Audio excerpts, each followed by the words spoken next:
Some familiar faces return to Turner Field as the Braves open up another important series. This time against the NL West leading Arizona Diamondbacks, a team many people feel are the surprise of the National League. Arizona and Atlanta face off in the opener right now.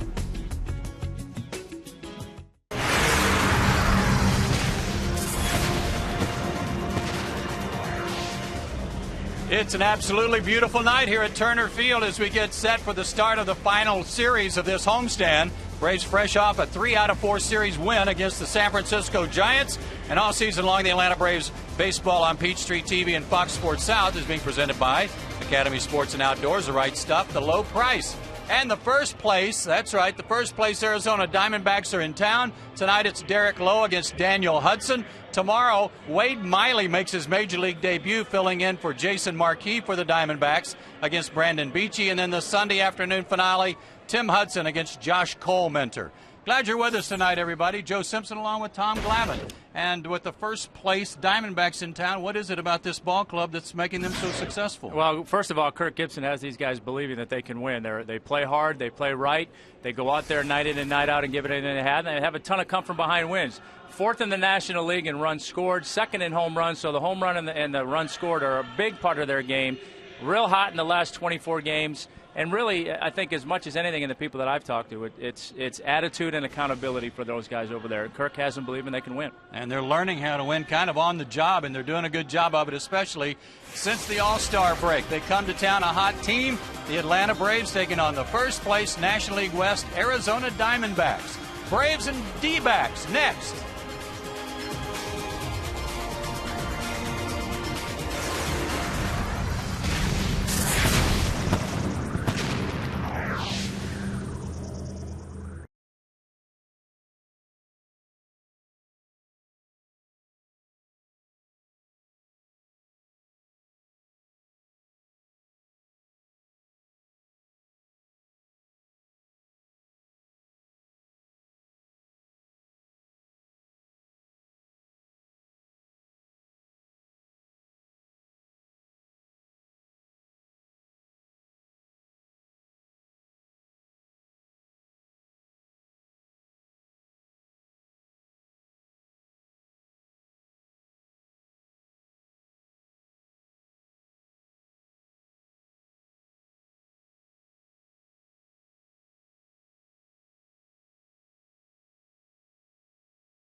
Taking the field on this beautiful night at Turner Field. Let's take a look at our Suzuki starting lineup. First for Kirk Gibson and the Diamondbacks.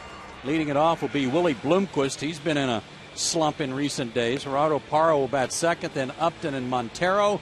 Ryan Roberts having a career year at third base. They just got Lyle Overbay back after he was let go. And then Young, Johnson, and Hudson round out the order. And they'll take on Derek Lowe tonight. For the Braves, Derek Lowe making his 27th start on the year, 7-11 with a 4.89 ERA. Got to get off to a good start, which he's done. See there, innings 1 and 2, 2.94 ERA. Struggled as the game has gone on, so hopefully he can get the hot hand here early on and continue that on through the middle innings and get deep into the ball game to give the Braves an opportunity to win this game. I know for Derek, he's really chomping at the bit to get things back on track. And his first pitch of the game is in there for a called strike to Willie Bloomquist. Bloomquist 0 for his last 14 and just 6 out of his last 31. And that slider outside evens the count at 1-1. I know Derek Lowe is not at all upset that Bloomquist is in there for Stephen Drew. Stephen Drew's got great numbers against him. Popped up. Should be the first out of the game. Alex Gonzalez has it, 1 away. Here's the rest of the defense for Atlanta. The outfield tonight, Constanza, Bourne, and Hayward. And you see on the infield, Martin Prado's getting a 9 off because Chipper's swinging a hot bat. Gonzalez, Ugla, and Freeman around the horn. And Brian McCann, as usual, doing the catching.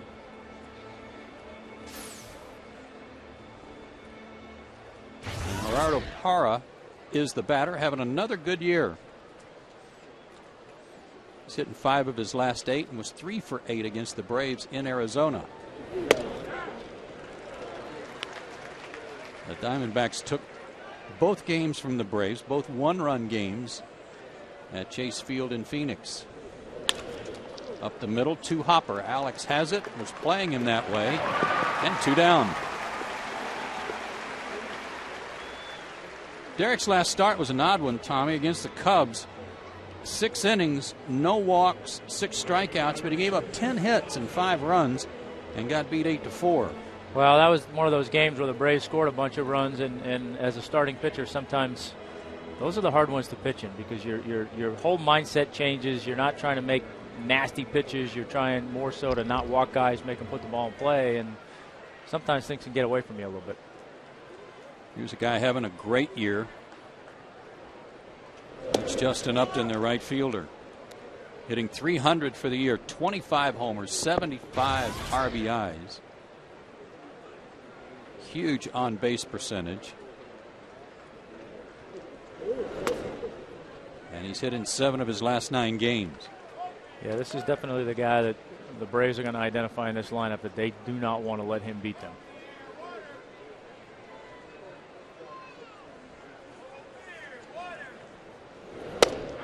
There's a strike, 2-1. He's also the subject of our SunTrust Solid Performance. Check out these numbers since the All-Star break in his National League ranks.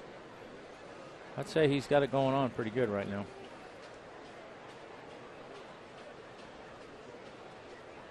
Two and 1 the count. 3-1. The Diamondbacks come in 69-55. That's already more wins than they had all last season, when they only won 65 games. Off the plate, tough play for Chipper. He's going to let it roll, and it'll roll foul.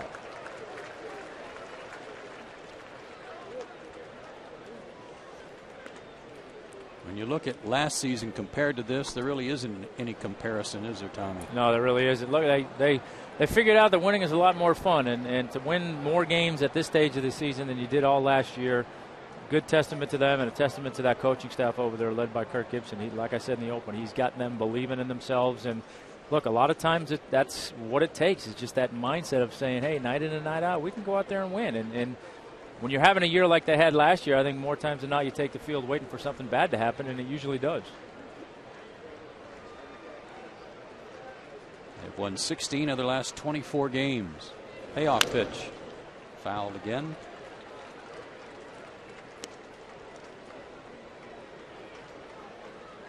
And they've been a good road club. They have a winning record on the road, 33-29. And they've always played well at Turner Field. As a team, they're only one game under 500 at 22-23. For the 3-2 pitch. There's a hot one to Chipper. He's got it. Throws him out in a 1-2-3 inning for Derek Lowe. Nothing left the infield. A good start for him. And we go to the bottom of the first.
And here's the Suzuki starting lineup for the Braves and Freddie Gonzalez tonight.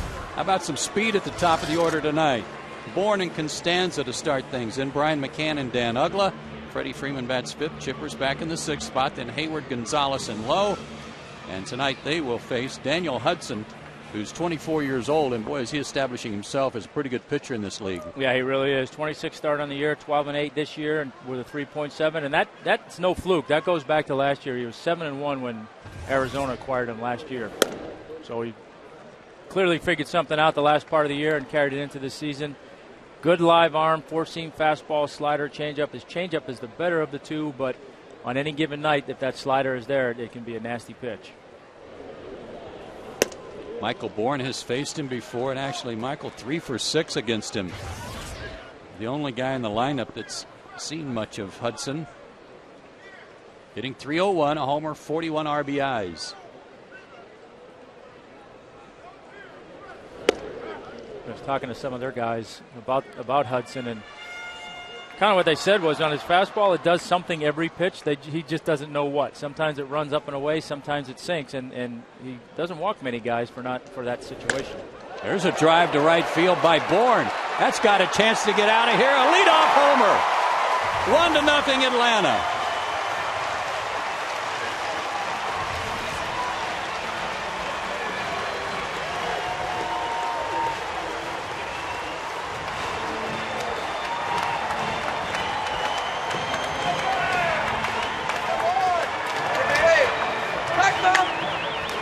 Need to run. He could trot. His second of the year. Yeah, you don't see that often from Michael Bourne. Fastball, tried to go in. Threw it right down the middle. Michael Bourne didn't miss it. Just the 10th allowed by Hudson this season. Here's Constanza.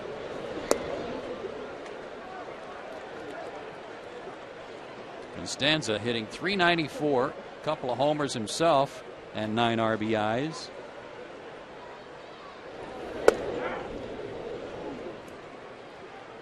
And the count even at 1-1. Well,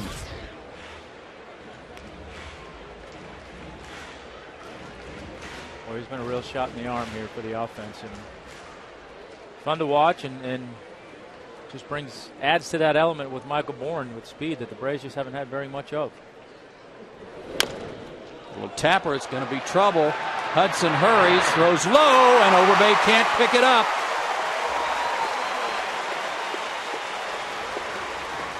You have to hurry, and sometimes that forces a bad throw.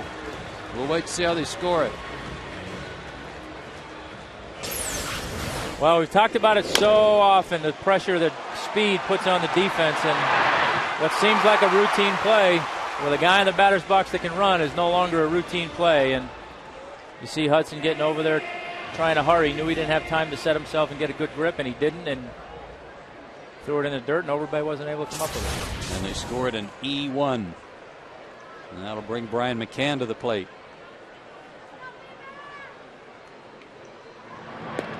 Brian hitting .301 for the year, 19 homers, 56 driven in. He's 4 for 19 on the homestand with a homer. And he's hit in 4 straight.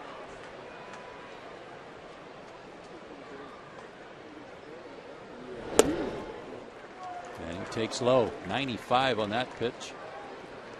Hudson's a big guy, 24 years old, 6'4", 230. Lives now in Virginia Beach, Virginia. He's out of Old Dominion.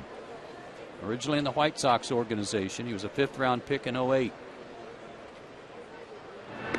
Diamondbacks got him last July at the trading deadline in a deal in which they sent Edwin Jackson to the White Sox. Jackson now with the Cardinals. And check out Hudson's numbers since they got him. I'd say that's change of scenery has worked out well for him. Not too bad.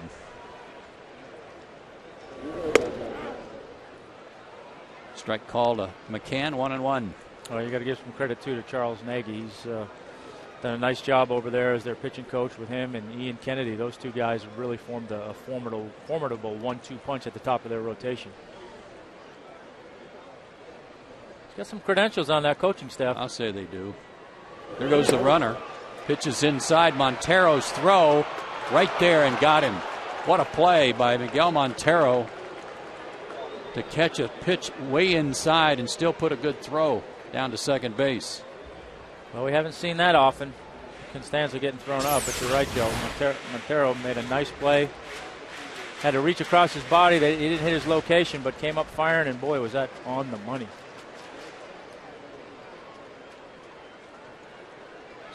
Bloomquist caught the ball right on the shoulder of Constanza as the count goes to 3-1 on McCann.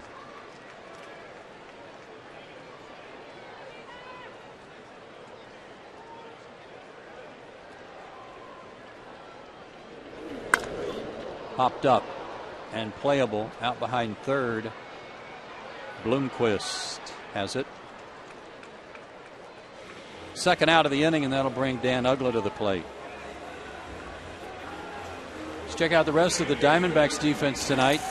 Their outfield, and a good outfield. They can run them down. Parra, Young, and Upton. Ryan Roberts at third base. Bloomquist and Kelly Johnson up the middle. Lyle Overbay, their new first baseman. And you just saw Montero make that good throw down to second base.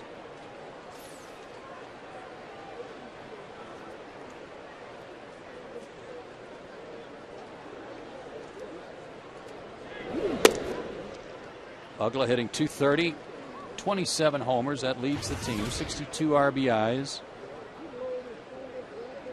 0 for 3 with a walk last night.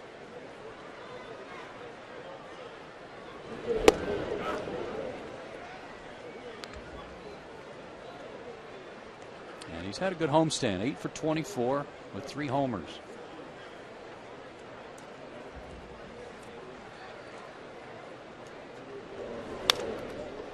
When the Braves played the Diamondbacks back in May 18th and 19th, they had nothing working offensively. They got beat 5-4 in 11 innings, and they got beat 2-1 the next day. But Freeman wasn't hitting, Uggla wasn't hitting, nobody was really on track.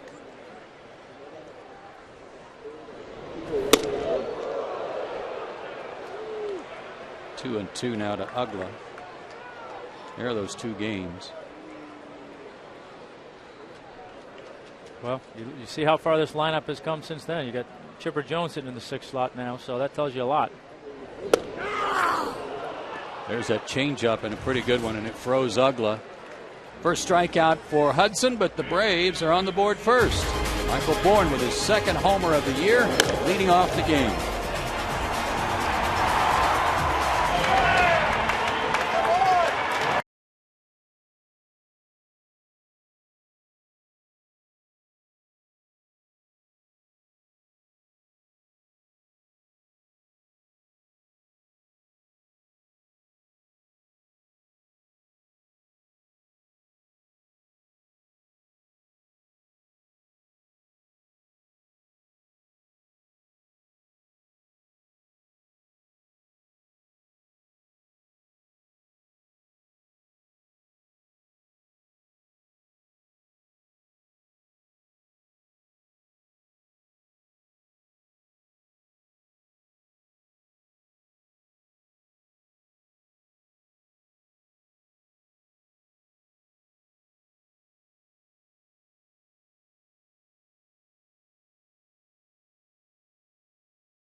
in the bottom of the first and gives Derek Lowe something to work with here. He had a 1-2-3 first inning, couple of ground outs. Montero, Roberts, and Overbay due up. Montero, the cleanup hitter, hitting .269, 12 homers. And a nice get over slider for strike one.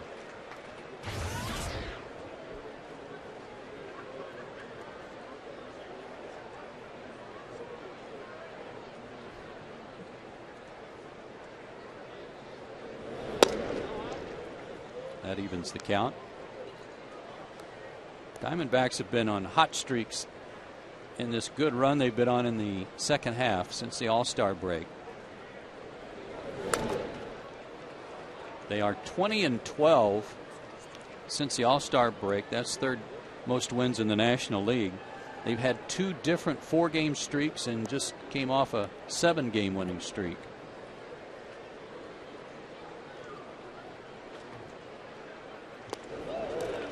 Got him to chase down in the dirt. There's a good sign on a good sinker. First strikeout for Derek. Well, so far he seems to have good command. So that backdoor slider to start the at bat. Nice sinker right there, and you know, whether that's that sinker for strike 3 or the other sinkers that he's throwing to get ground balls. I mean, that's obviously Derek's pitch, and he's got to find command of that. He's got to find confidence in that pitch, and it makes all his other stuff that much better. Ryan Roberts, 1 for his last 11, but having a career year. 16 homers, 50 RBIs, and he's hitting .259. Might be leading the league in tattoos.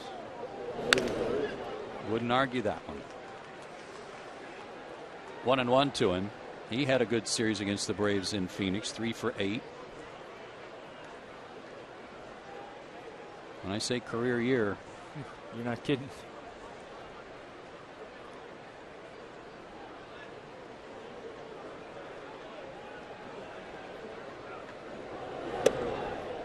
I mean, obviously this is the first year for Kirk Gibson, and you know, you don't want to get too far ahead of yourself and draw comparisons, but that's what made Bobby so good for all those years, is he got guys to have those kinds of years.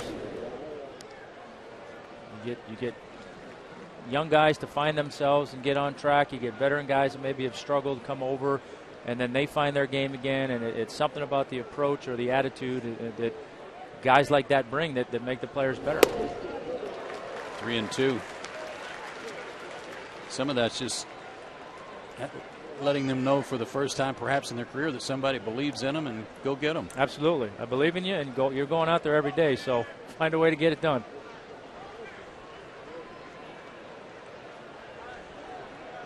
Pitch, he lost him.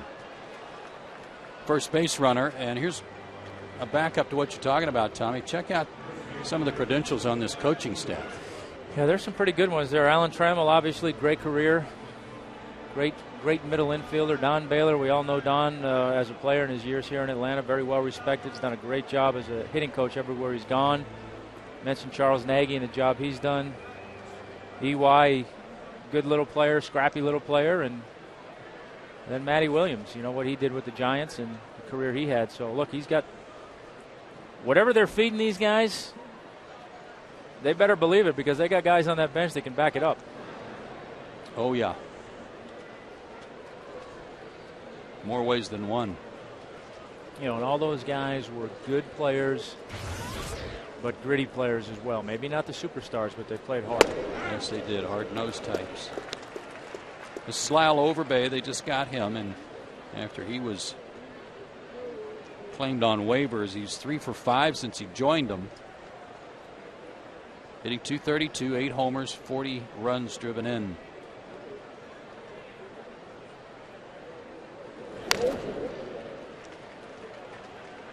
Had a big game-winning double off of Roy Halladay in the 9th inning a couple of nights ago in Philadelphia. Drove in a couple.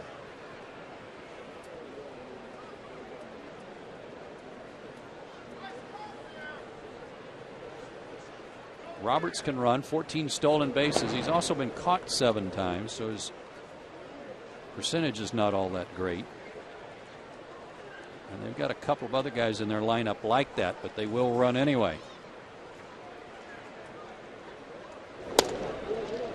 Just missed 1 and 2.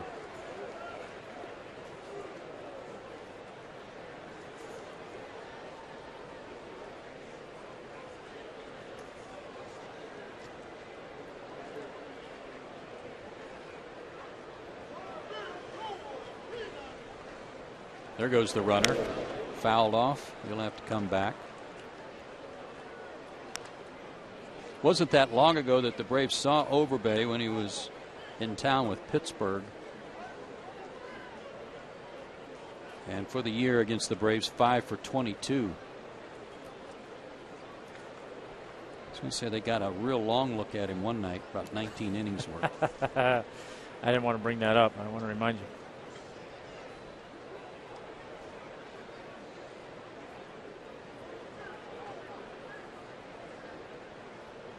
Not going. Swing and a miss. Struck him out. Second strikeout of the inning and of the game for Lowe.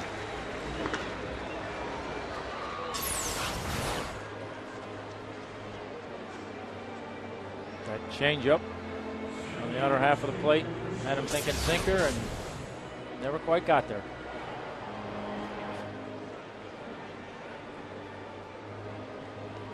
And here's Chris Young hitting .236, 17 homers, 57 driven in. His average is down a little bit because he's been in a slump. He and Kelly Johnson at the bottom of their order kind of crying on each other's shoulder.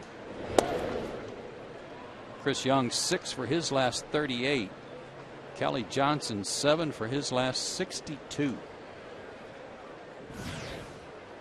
Otherwise you'd see Kelly at the top of the order instead of Bloomquist. Both those guys struggling for average, but no lack of power. No.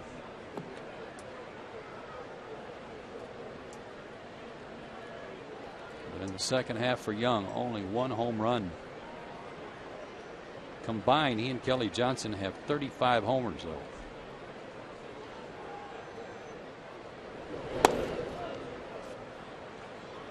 But you're ramping up his chances for a base hit when you go 2-0 on him.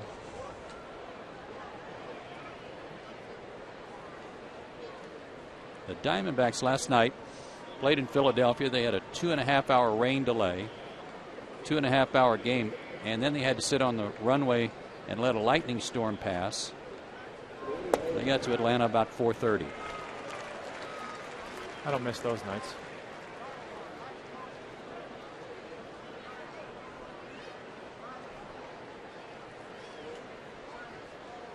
Two and one the count. A long look by Young down at Matt Williams.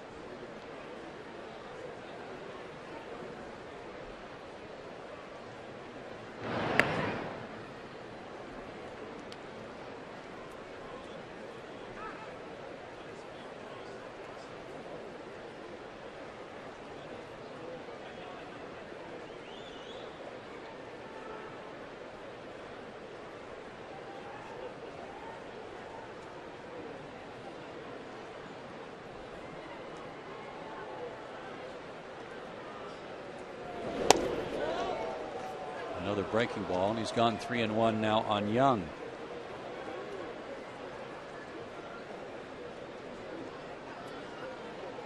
I gotta be a little bit careful here, even though it's a 3-1 count. Most teams like to have an automatic run in this count. You don't want to just throw one over the plate, not walk a guy and have him hit it in the gap. That'll be an easy run scored. So still want to try and make a quality pitch. And he did. And the runner wasn't going. So what do I know? I thought he'd be running too, but he'll be running now. Full count, 2 out. Freeman will play behind the runner. Took a little off on that breaking ball and dropped it in there. Now let's see what he goes to. Full count. Runner goes. Check swing, and he went in there for a strike. Foul tipped it into the glove of Brian McCann, and Derek Lowe strikes out the side. Let's go to the bottom of the second. Braves up 1-0.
Low price. Jameson Inn. Live large, pay less. Michael Bourne led off the game for the Braves with a home run into the right field seats, a 376-foot drive. They lead it 1-0 as we go to the bottom of the second inning. Joe and Tom with you. Glad you're with us tonight. From Turner Field, Freddie Freeman, Chipper Jones, and Jason Hayward due up here in the second against Daniel Hudson.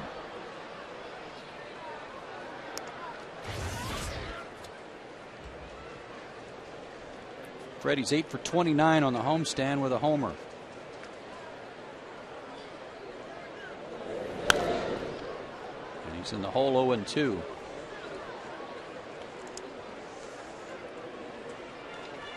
Freddie's tearing it up at home, though, by comparison. He's hitting .293 overall, hitting .317 at home. 8 of his homers.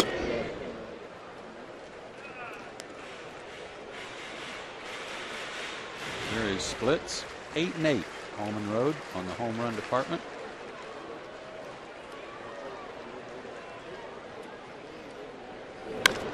Good grief! How did he pull that ball? I don't know. He pulled it that hard. That was a 94 fastball. It was right in on his belt buckle. Hudson likes to pitch in. Didn't get it into Michael Bourne. Got that one in pretty good to Freddie. Whew. Over the mound. Tough play for Bloomquist. And got him.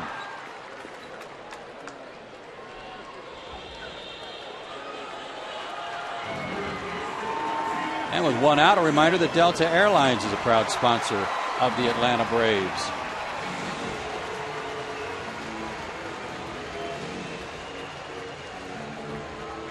Chipper had himself a good night last night. He provided all the offense in the 1-0 win. He also had a double, and his home run made him the number 35 all-time home run hitter in Major League history. Here's a look at it. You don't turn too many around on Tim Lincecum like that, but Chipper could have put a good swing on it, drove it deep into the right field bleachers, and hit it a little bit farther than that one. Just a touch. Hit it a little bit better part of the bat.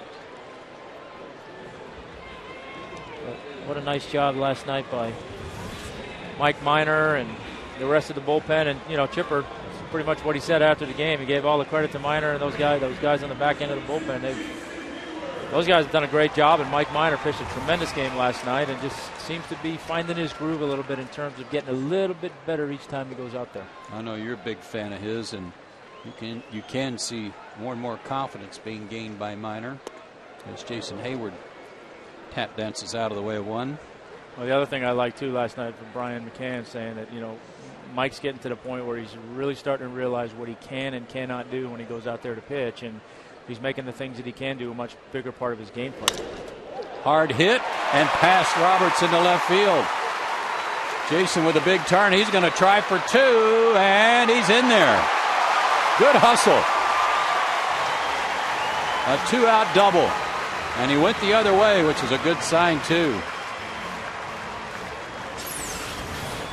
Very good sign to see him drive the ball the other way like that. And he was thinking double from the get-go. He took off out of the box and had his mind made up that he was going to challenge Parizam out there in left field. He had a couple of nice assists the last time the Braves were in Arizona, but Jason, like I said, made up his mind. It was a solid, strong throw, but a little bit offline, and Jason was able to beat the tag. I think he might have caught Para, figuring he was just going to be happy with a single, too. 16th double for Jason, as you see, and here's Alex. Ball one to Gonzalez.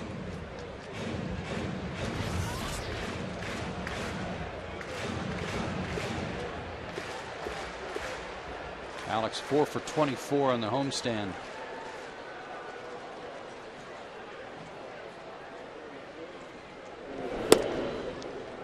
Missed inside, missed outside. 2-0.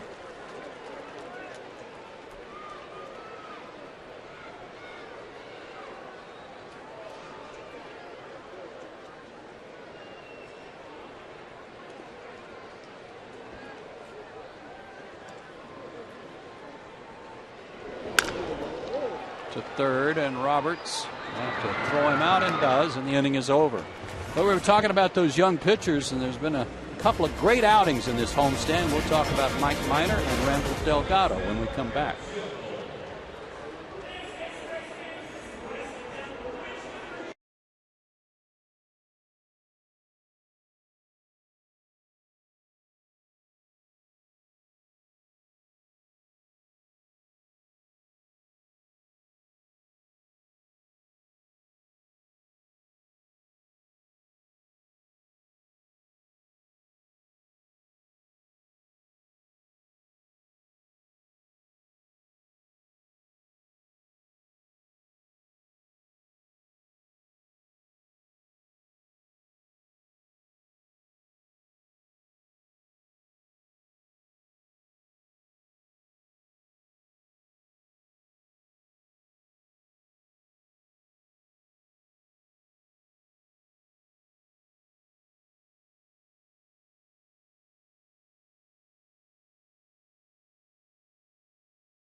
Innings, a one-hit, one-run ball for Delgado. What were your impressions of him?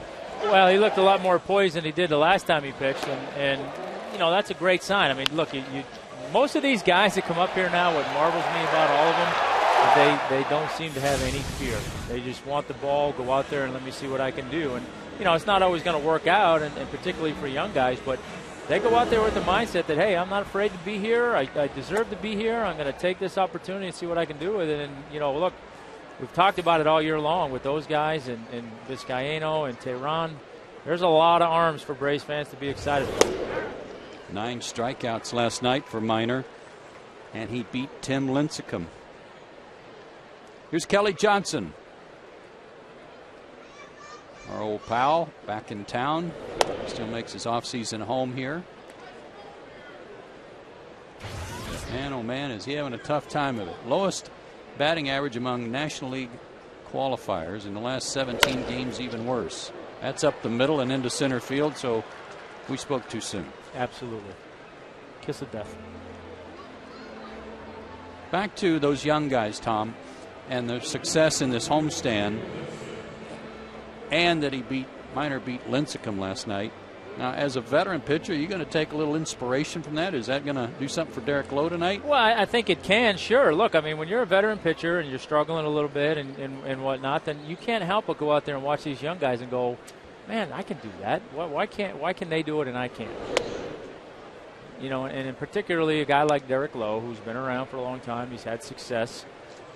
You know, you start to get to that point where you're like, okay, and look, when you're in a little bit of a funk, part of the problem is you're mentally you're fried. You're thinking about everything. You're thinking about mechanics. You're trying to fix something. Maybe one thing doesn't fix everything, and then eventually, I know I always did. I just got to the point where I was like, you know what? Just turn my brain off. Give me the ball. Let me try and make a good pitch.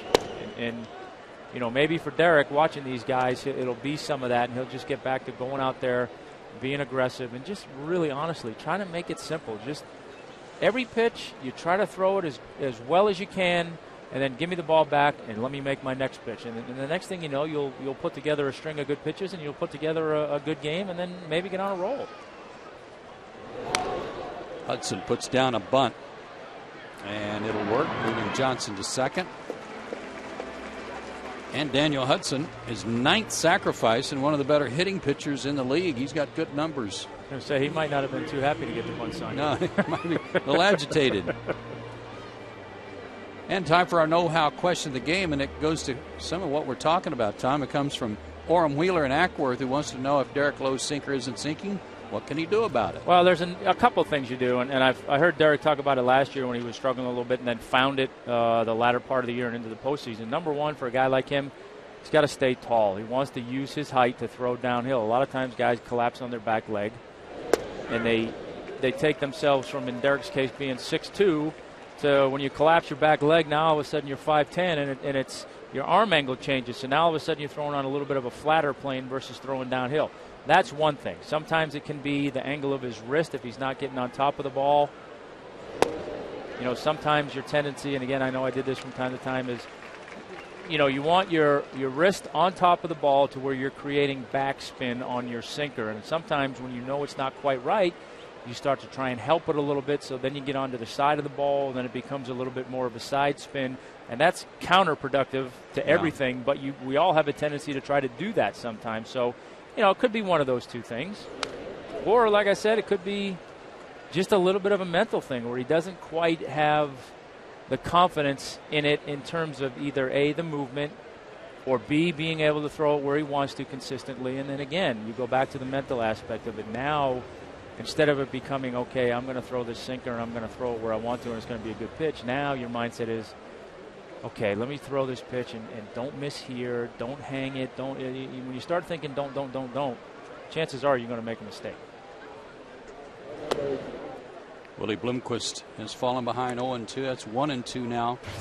Plus, what you're talking about too is trying to make it or manufacture sink, and it doesn't always work that way. No, it doesn't. I mean, it like I said, most of the times it's counterproductive because you don't end up having the same release point.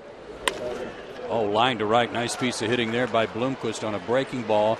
Kelly Johnson rounds third, but he'll hold there after he had to wait to make sure the line drive went through. So Bloomquist snaps an 0 for 15 with a base hit. They're on the corners with one out. And then sometimes this stuff happens, like you said. Good swing right there. Not a bad pitch at all. You know, Ugla was cheating over a little bit towards second base, and, you know, had he been maybe a foot to his left, he makes that play. And, you know, sometimes, too, when you're in a rut, that kind of stuff happens. If you're on a roll, that's a line drive at somebody, and maybe it's a double play. Instead, you've got first and third and one out. And Gerardo Parra, the batter, grounded to short his first time.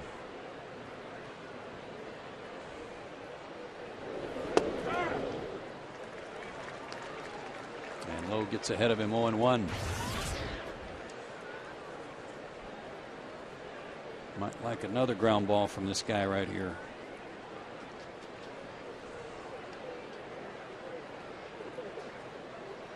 He's only hit into 6 double plays, though. He's got good speed.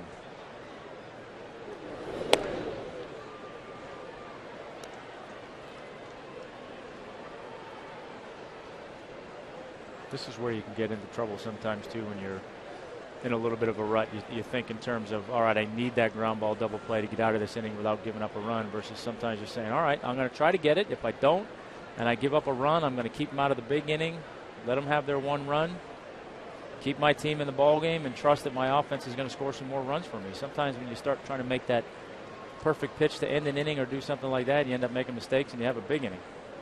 Runner goes. McCann pump fakes, but no throw, and Bloomquist has a stolen base, his 13th. So that takes the double play out of the equation, at least the ground ball variety. Second and third, one out. Got a decent jump, not great, but with that runner on third, you're always a little bit reluctant to make that throw through, unless you're sure. Out of play, 2-2.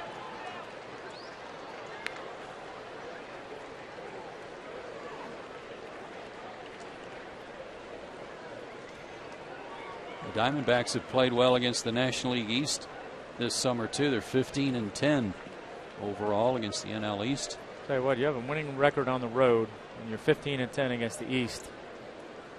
You're playing some good baseball. Got him. Took a little off and had him way out in front. A big strikeout. 2 down, and a base open for Upton if they don't want to pitch to him. That was a good pitch. Change up down over the plate, and got a swing over the top. And, you know, I mean, that delivery there doesn't look any different at all, really, to what we've seen all year long out of Derek. So Like I say, sometimes it can be the tiniest little thing, and trust me, he's spending a lot of time trying to figure it out. Upton grounded sharply to Chipper to end the first. One for his last 13. This might be the don't walk him, but don't give him anything good to hit at bat. Especially if you could see those numbers. Out of play, 1-1. Got away with a little bit of a mistake right there.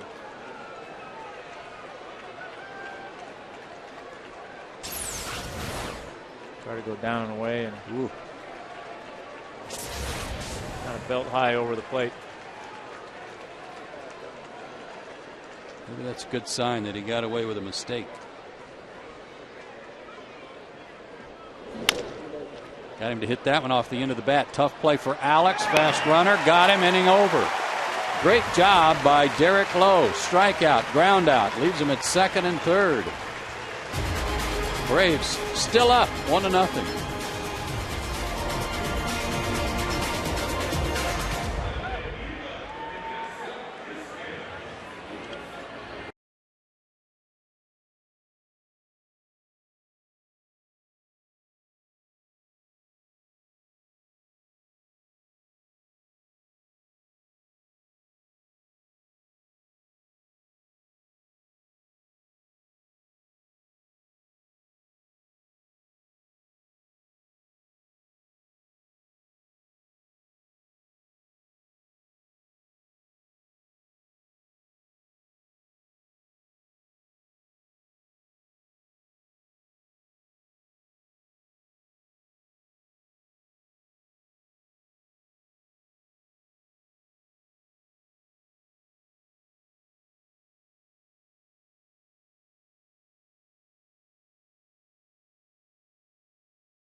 By AT&T, by Delta Airlines, and by KFC.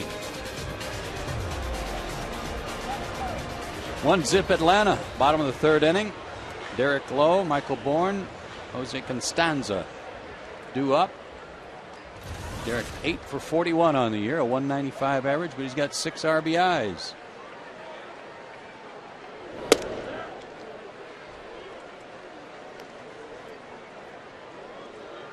He's been hot lately, too.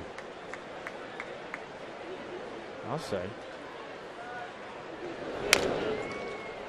That'll roll foul, 0-2. Got his work cut out for him tonight. This guy is hard to hang in there. Yeah, with that arm angle, looks like coming out of his hand is coming right at you. But I'll tell you what, with that arm angle, he does a nice job of pitching in on right-handers, which is not easy to do. Another example.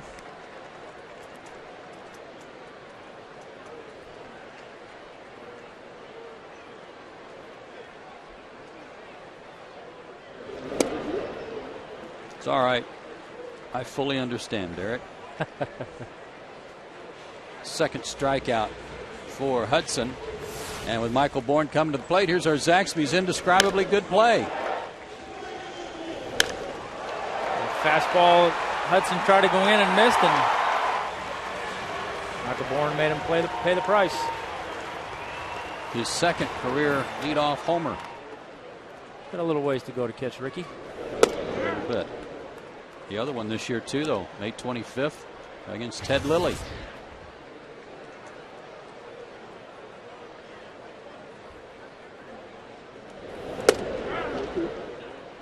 Michael's got a modest 4-game streak working.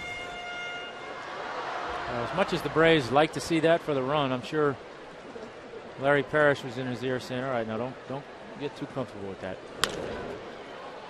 Bites off an 0-2 pitch. Michael now 4 for 7 against Hudson in his career.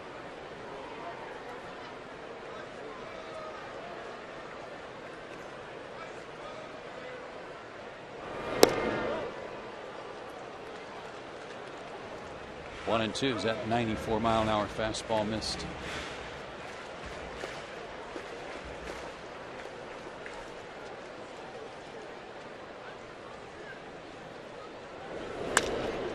Off the end of the bat, but Parra was playing shallow, and he's right there for the out. 2 down.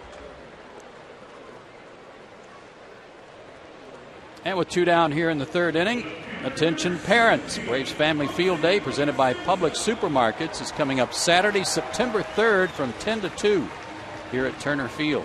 Get batting, fielding, and pitching tips from Braves players, plus lunch and a behind-the-scenes tour of Turner Field. Visit Braves.com/Field Day or call 404-494-1020 today. Jose Constanza reached on an error by the pitcher in the 1st inning and then was thrown out trying to steal.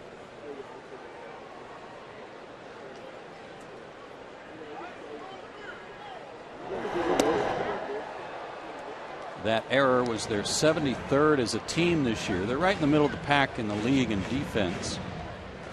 73 errors for them compared to 70 for Atlanta.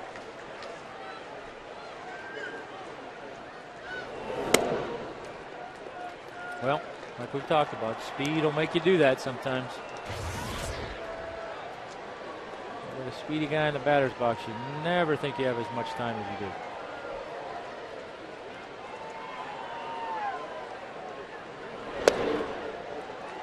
Three and one with McCann on deck.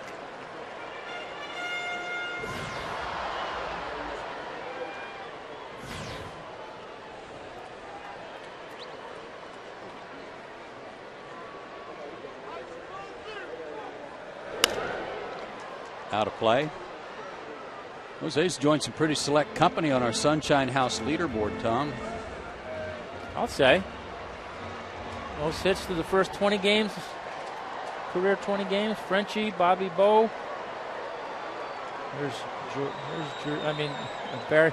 Yeah, it's Barry or Bobby Bowe. Who is it? You got. Oh. Sorry, I was thinking Bobby Bowe.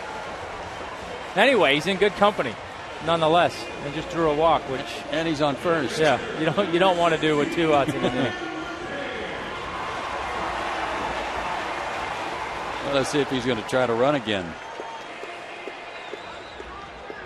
Caught stealing his last time on a good play by Montero. It's the 2nd time he'd been caught stealing.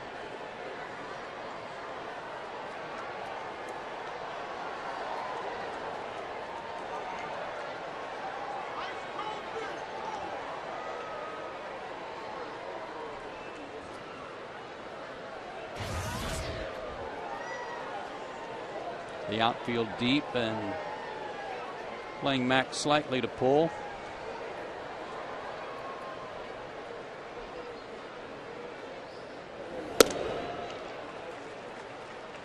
Ball 1.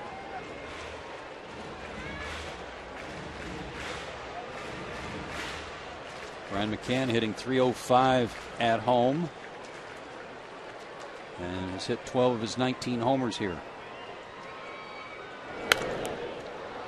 Popped up that off-speed pitch, and it's out of play. 1-1. We'll see now if Constanza was giving Mac 1 strike before he was going to try and swipe a bag. And sometimes in those situations, there's some communication between the runner and the hitter as to, hey, give me 1 pitch to steal, or I'll give you 1 pitch to hit. A lot of times it's a distraction for the hitters up there when that guy's on base and jockeying for position and trying to steal a base.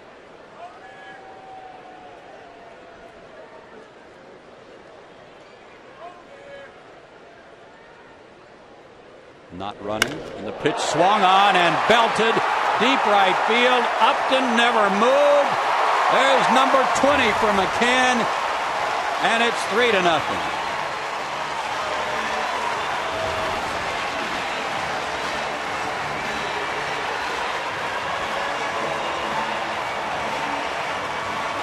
That was crushed. Yeah, that was a no-doubter, and there's that 2-out walk, and amazing how that walk becomes a rally. Pitcher's got to pay attention to the guy over there. He held on the first pitch and stepped off. That time he went a little bit more of a slide step, and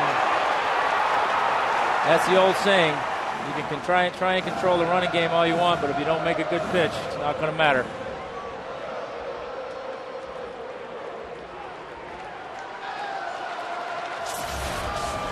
Dan Uggla took a call third his first time up. Falls behind 0-1. I mean, that ball got out of here so fast, was so high, just enough to never moved.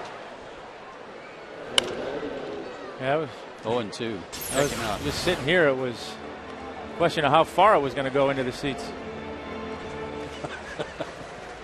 Don't have to worry about that one. Hudson knew it too. As soon as he let go of it, I think he had the body went limp.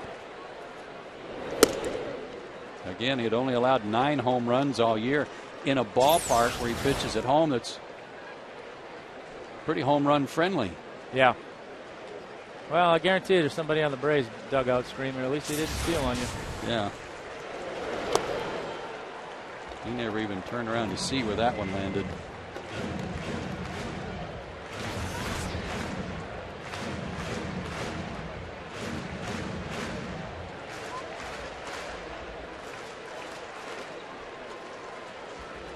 Two and two. Struck him out again. Uggla down on strikes. Brian McCann, for the 4th straight year, has hit at least 20 homers. 3-0 Atlanta.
Candles at home.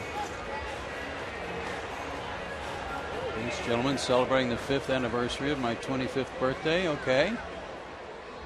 And he's got his Brock umbrella hat on. Lou Brock was at the ballpark just a couple of days ago. That's right.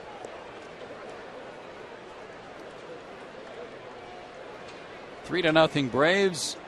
And Miguel Montero, the cleanup hitter, leads off. And that's foul 0-1. We talked in the open about Derek Strong first and second inning, and gets in a little bit of trouble as the game goes on. It's a good opportunity now with a 3-run lead to just go out there and be aggressive and have one of those shutdown innings that we talk about so much. Absolutely.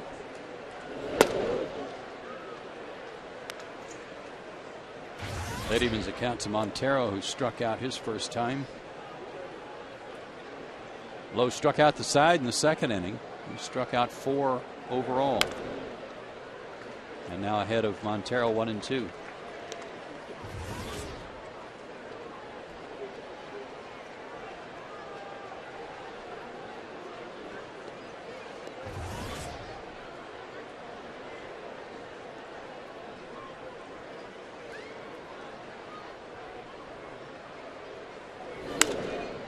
In the air to left field. Constanza almost in his tracks as it won away. With 1 out, a reminder, all season long, Atlanta Braves baseball here on Peachtree TV and Fox Sports South is being presented by Academy Sports and Outdoors. The right stuff, the low price. Ryan Roberts walked his first time up.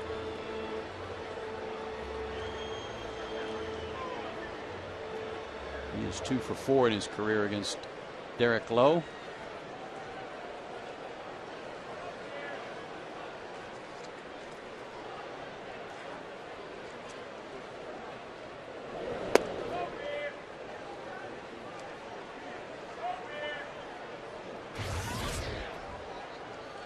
This is the middle stop on a 3-city stop for the Diamondbacks.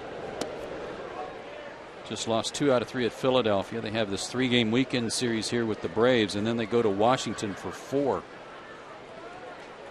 Finish up August at home with San Diego and Colorado. 2-1 to Roberts.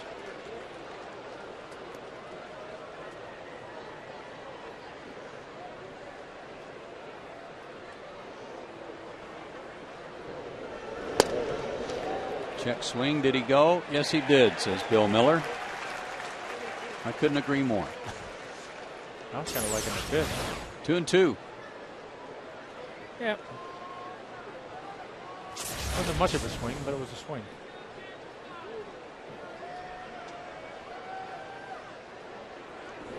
And he struck him out. His 5th.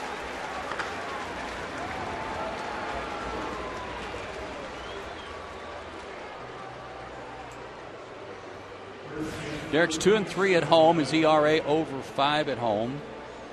He's lost 4 of the last 5 starts, so he is definitely due for a good game and a W. And he's well on his way with the Braves giving him 3 runs to work with early.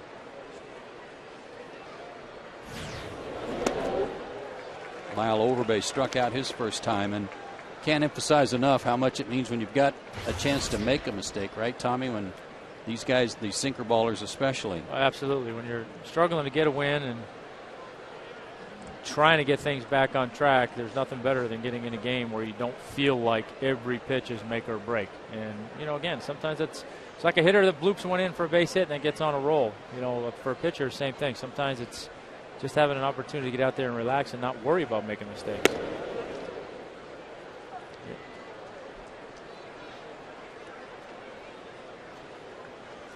All year long we've been talking about that winning percentage when they score first. Best in the majors at 51-13. And on top tonight. You know, and I think you're seeing too with Derek. Got a little bit of a lead. He's getting a little bit of confidence. His tempo's picking up. He's every time, you know, give me the ball, let me make another pitch. That's what you're used to seeing out of Derek. When he's walking around out there taking his time, kind of having a team meeting with himself, you know that he's not where he wants to be. Missed in the dirt with that one to even the count.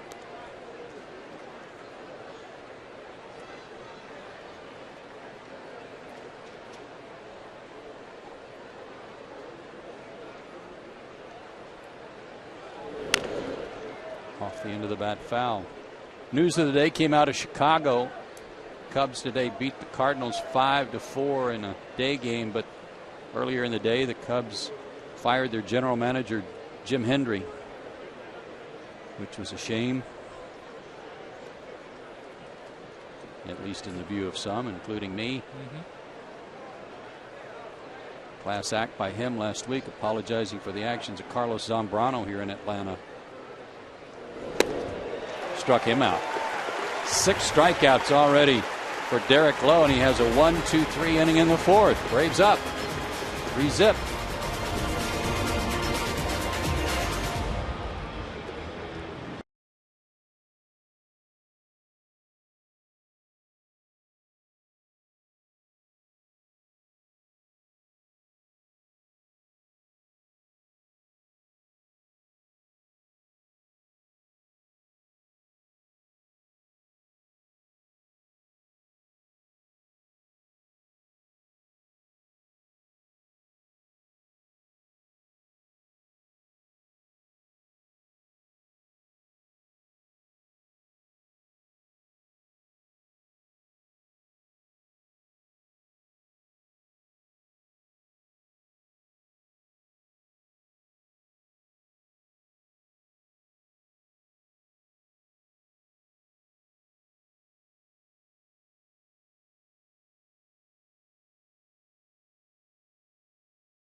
Time for Tom and I to put on our thinking caps.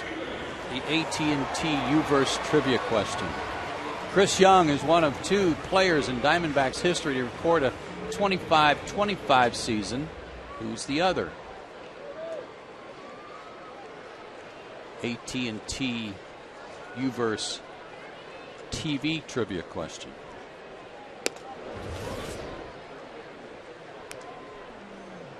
I think he might be in the booth on the other side.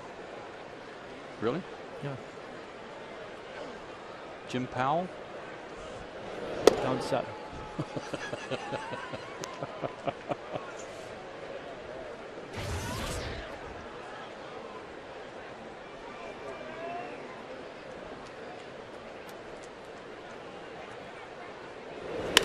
Hard hit, but caught by Overbay. 1 out. Who is that? Who's over there? Gonzo. Luis Gonzalez? Yes. How about Steve Finley? That's a good call. Forgot about him. I forgot he played there.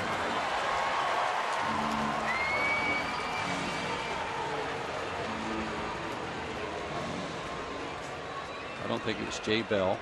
No.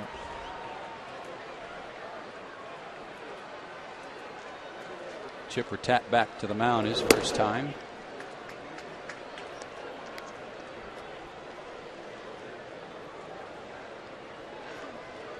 Luis on the left.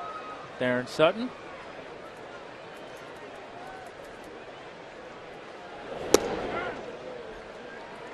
Kevin Barnes, statistician to the visiting Stars. Does Kevin do that all the time? Quite a bit, yeah. Mm-hmm. I didn't know he did that. Does a good job. Chipper fooled on that one, 1-2. Had a good homestand, 7 for 18 with 2 homers. Oh, baby. A 1-2 count and just combed that one into center.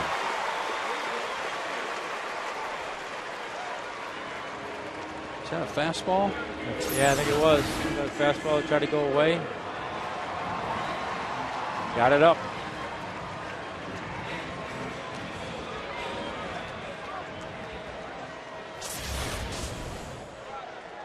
Jason Hayward went the other way. Had a hustle double.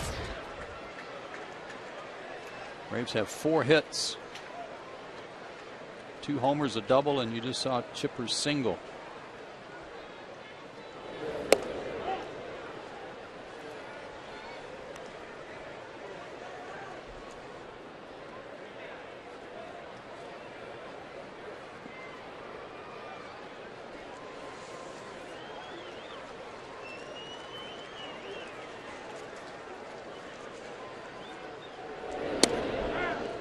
Strike call to Jason. Sky Hudson got off to a real bad start. He lost his first 4 starts. Then his next 16 were brilliant. And all of a sudden he's on the wrong side of the roller coaster. Yeah, tough start.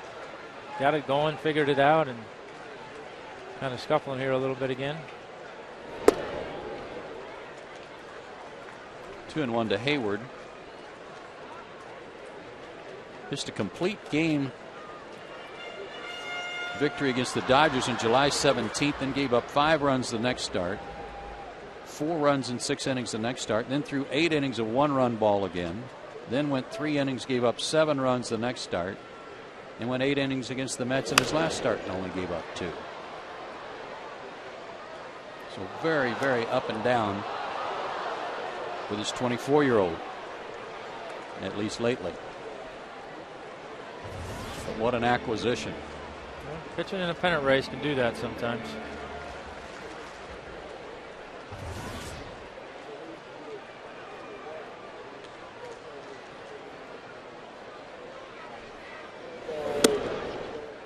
Missed high. Full count.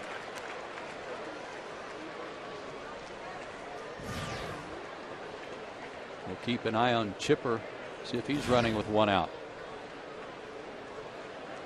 Alex Gonzalez waits on deck. Not going. Hit up the middle.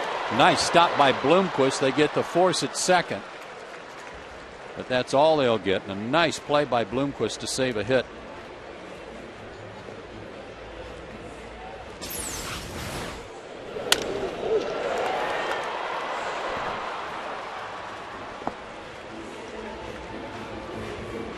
Real nice play. Came up.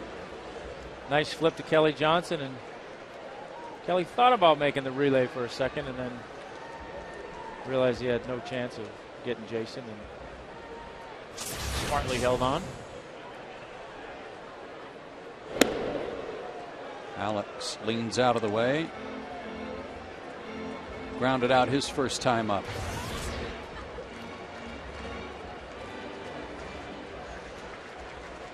Nice if we could get a base hit here and get the hot hitting Derek Lowe up. Runners in scoring position.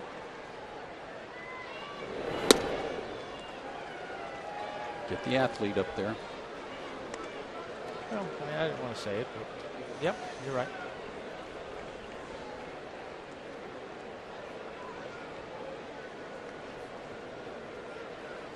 Hitters count 2-0 to Alex.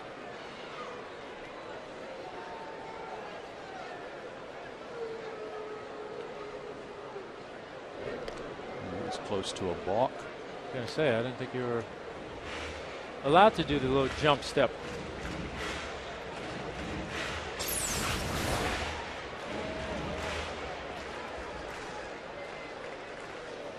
Got a step with that front foot and kind of pivoted on it.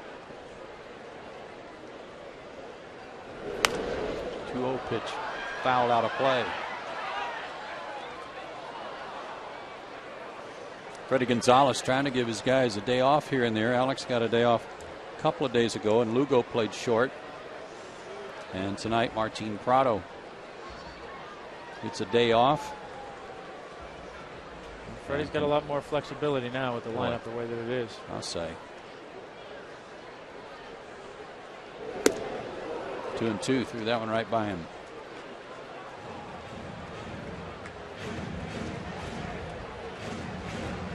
It's important to be able to give these guys a day off here and there. You get to playing here in Atlanta in this heat, and well, this year, May, June, July, and August, it can wear you down.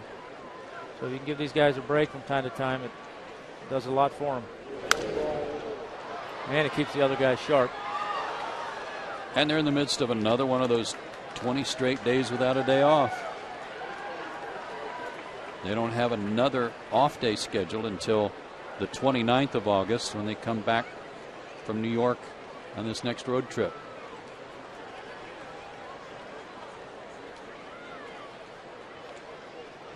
That's why it was always nice when you'd go to Arizona because you're playing indoors, or LA, San Diego, San Francisco in July and August, because you knew you were going to get a break from the heat. You know, even now for the Braves with their schedule, they're still playing in the Northeast this time of year, which is typically the hottest time of the year up there, so they're not getting much of a break. Alex with a good at bat, battling here.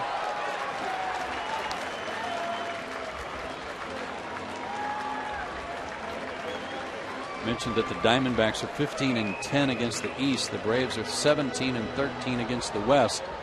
And a lot of that damage against the just departed San Francisco Giants. Braves went 6-1 against them.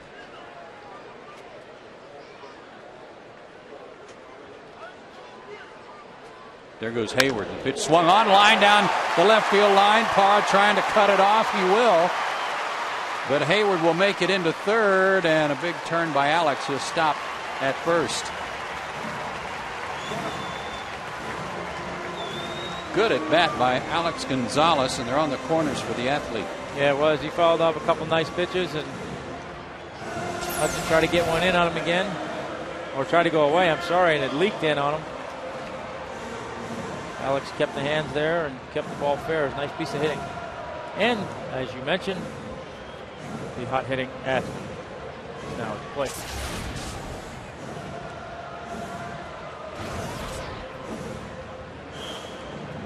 Come on, don't show the season average, show the lately average.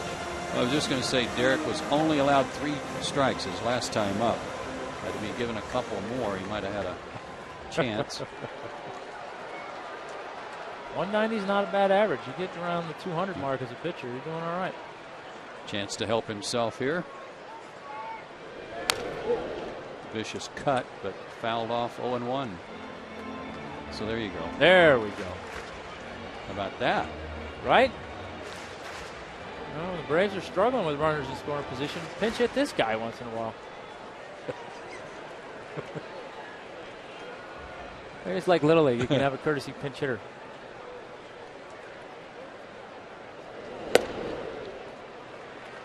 One and one. I swear the Phillies are a rain magnet. They're playing in Washington tonight. They've got a rain delay.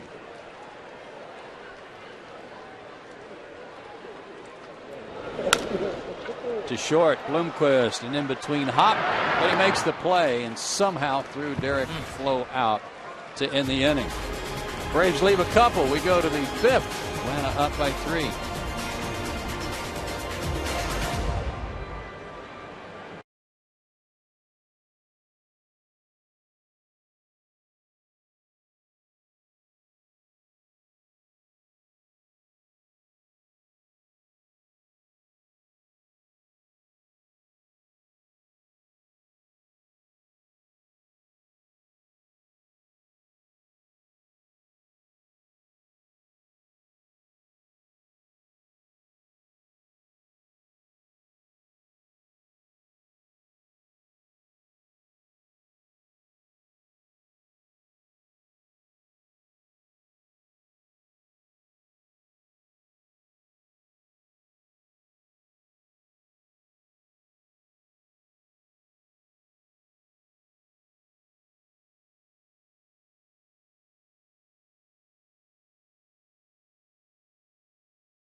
Turned on this fastball by Daniel Hudson in the right field bleachers, giving the Braves an early 1-0 lead. And then after a 2-out walk to Jose Constanza, Brian McCann with a no-doubter deep into the right field bleachers for a 3-0 Braves lead, and that's where we stand. They had a softball hitting exhibition before the game. That looked a little bit like the softball. Yeah, that was a little bit of a oxymoron. Those softballs were flying out of here. Those boys can hit them. One guy hit one early on off the out-of-town scoreboard above the 755 club. Yeah, the only balls I've ever seen up there remotely was in the All-Star Game home run derby here in 2000 or whatever it was, when a couple of those guys were hitting them up on top of that. But those balls are notoriously wound a little bit tighter for that home run derby. I don't care how hard or how tightly a softball is wound to hit one up there. Pretty impressive.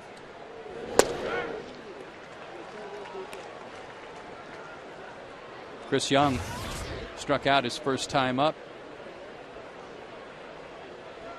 6 for his last 39.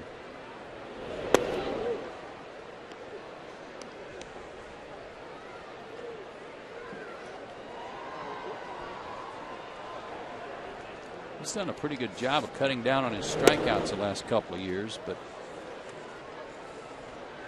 up to 103 right now. That doesn't lead the league, his team rather. Guy on deck has 129 of them, Kelly Johnson. That one got both guys behind the plate. It's Tom Hallion. Oh, off Mac's toe and off the Adams apple. That's a weird one. Yeah, you don't see many get up underneath that, that mask anymore. What a weird ricochet. Right about now, Tom's saying, why am I still doing this?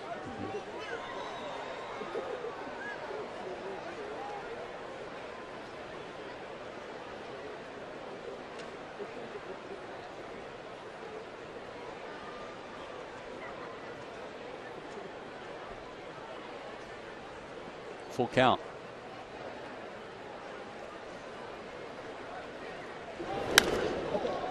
In the air, out by second.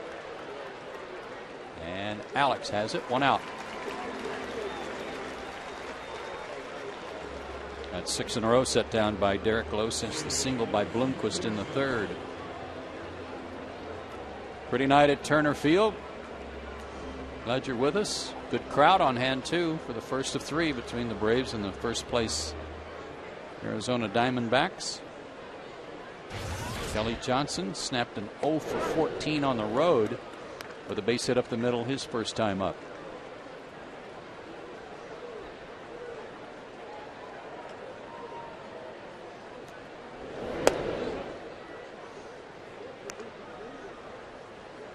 It's not often that our Delta on deck hitter is featured as the pitcher, but leads all major league pitchers in hits and RBIs. Well, maybe we need to pay a little bit more attention to some of those pitchers that can hit. Well, it's August 19th, and we've been looking for one all year, and here we are. They got a couple on this staff. Michael Owen can swing it a little bit, too. 2-2 to Kelly. 18 homers, 49 RBIs for Johnson. He's also got 23 doubles, 4 triples.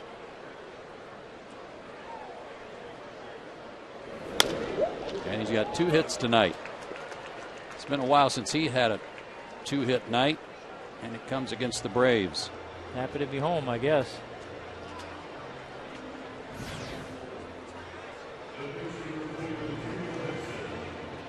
So here is that hot hitting pitcher, Daniel Hudson, who also has a homer this year to go with his 16 hits and 13 RBIs. He might be mad again. He might be getting the bunt sign again. Fake bunt and a bad swing. Yeah, I don't like when guys do that with a runner on first. You almost always end up committing more than you should and swing at a bad pitch.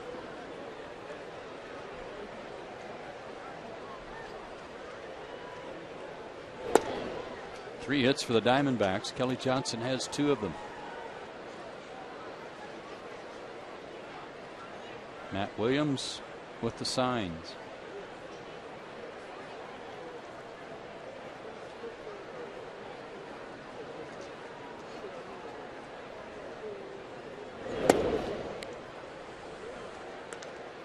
They're pitching him like he's a hitter. Yeah, they are.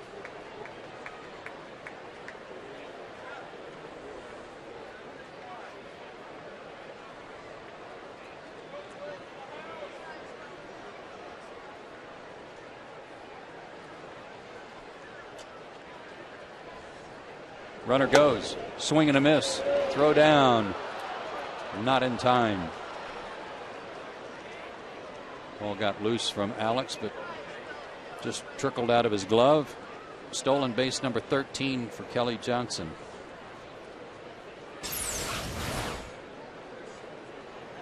Got a pretty good jump. And needed all of it. Here's another spot where Hudson's been good. He's 6 for 13 with runners in scoring position. Laid off a tough pitch right there. And they've gone full. Again, a big guy, 6'4", 230.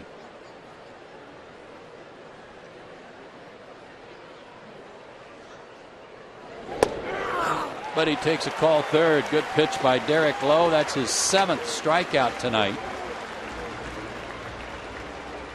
2 out for Bloomquist, who singled and stole a base his last time up. Thought a little bit too much like a hitter right there. Thinking 3-2, he's not going to get the fastball. He's thinking, I'm a good hitter. They're not going to throw me a fastball 3-2. And they do. I mean, I feel his pain. I've done that many a times. Somebody or should I say did that many a times. Somebody will remind him not to think. Isn't that the truth?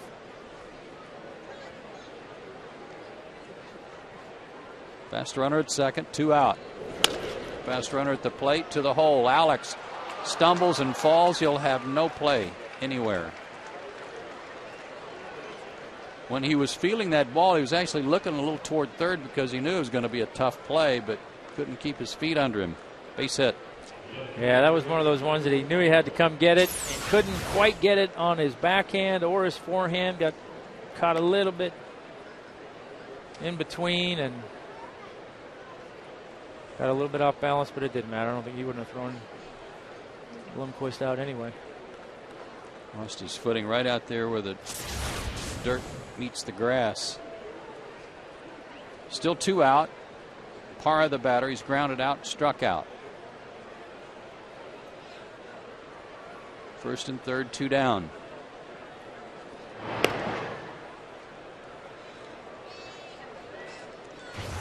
These same 2 guys were aboard in the 3rd inning. Bloomquist stole second base.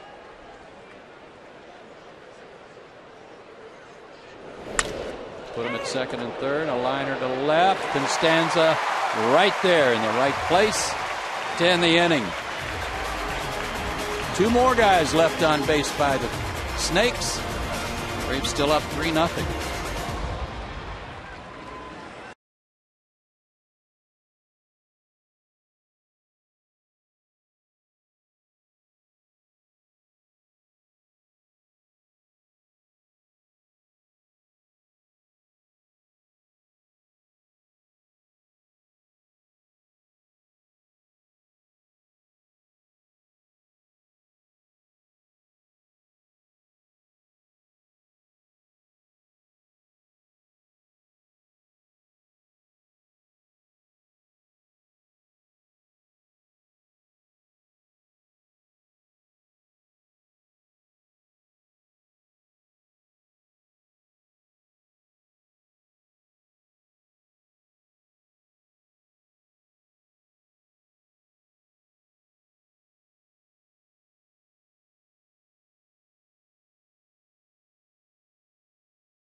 Home Depot.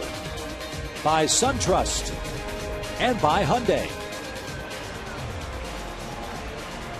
Halfway home, Braves up 3-0. 2 home runs tonight for Atlanta. Solo shot by Michael Bourne leading off the game for the Braves, and then a 2-run homer by McCann in the third. And the top of the order due up here against Daniel Hudson. Braves have 5 hits, the Diamondbacks 4. And Bourne fouls off the first pitch with the corners creeping in to try to take the bunt away from him.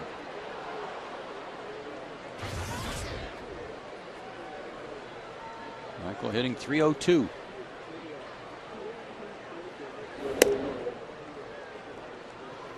Hudson's last start was against the Mets in Phoenix. He beat them 6-4, went 8 innings, gave up only 2 earned runs, 2 walks, 4 strikeouts. Michael upset with himself for swinging at that, but fouled it off 1-2.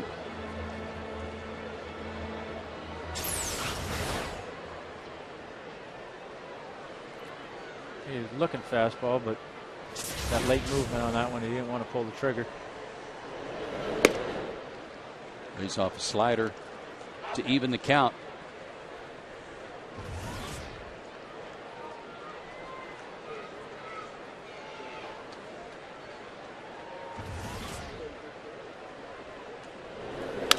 Little changeup flipped into right field. Stayed back nicely on that one. And the leadoff man aboard.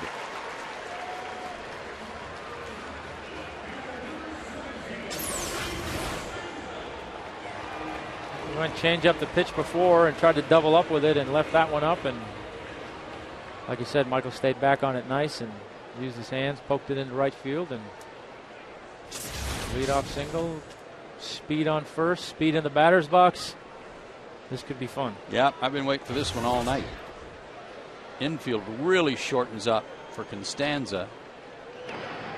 This is a very unusual infield defensive alignment. Roberts way in at third, you can see. And look how much Kelly Johnson's come in at second base. Yeah, he's almost got to come in and cheat a little bit in case there's a sacrifice bunt. He's got to get to the bag.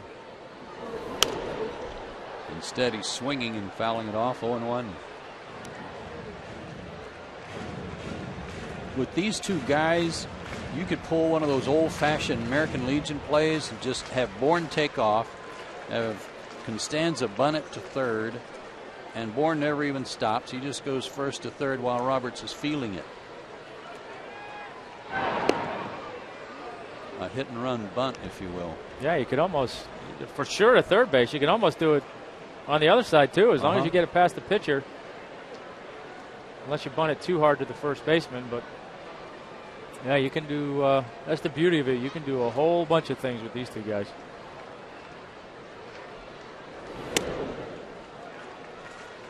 1-1.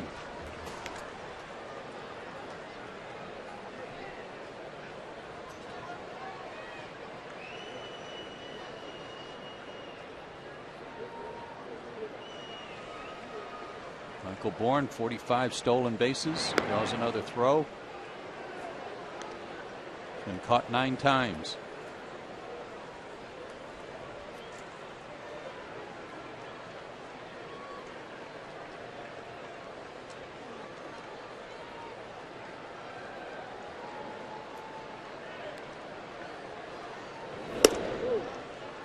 Two and 1 the count.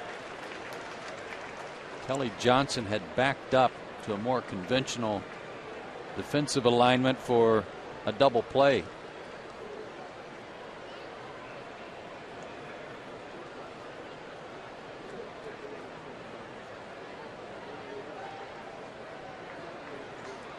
Bourne's running, hit and run, but fouled off.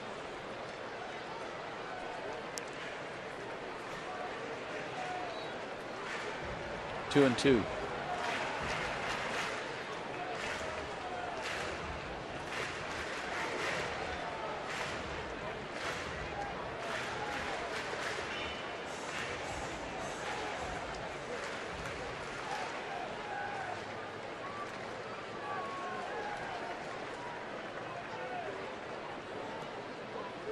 Not running. The Pitch popped up into center field.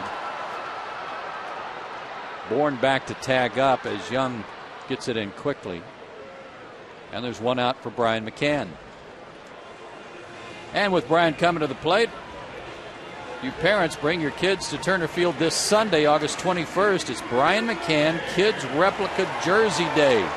The first 10,000 kids get a Brian McCann replica jersey presented by Coca-Cola, just like the one that Tom is modeling there.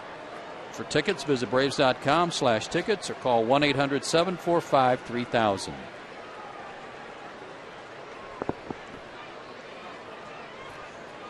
Nice gift for the kids.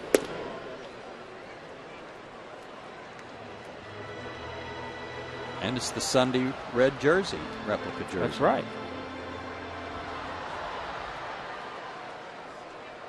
800-745-3000.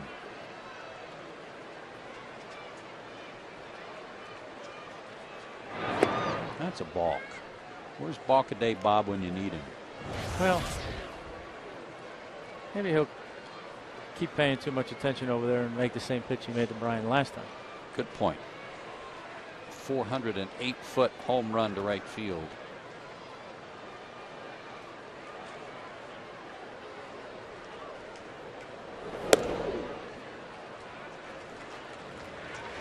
And McCann ahead 2-0.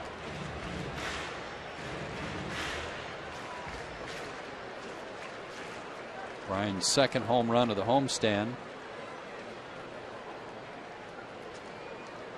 He's hit in 5 straight.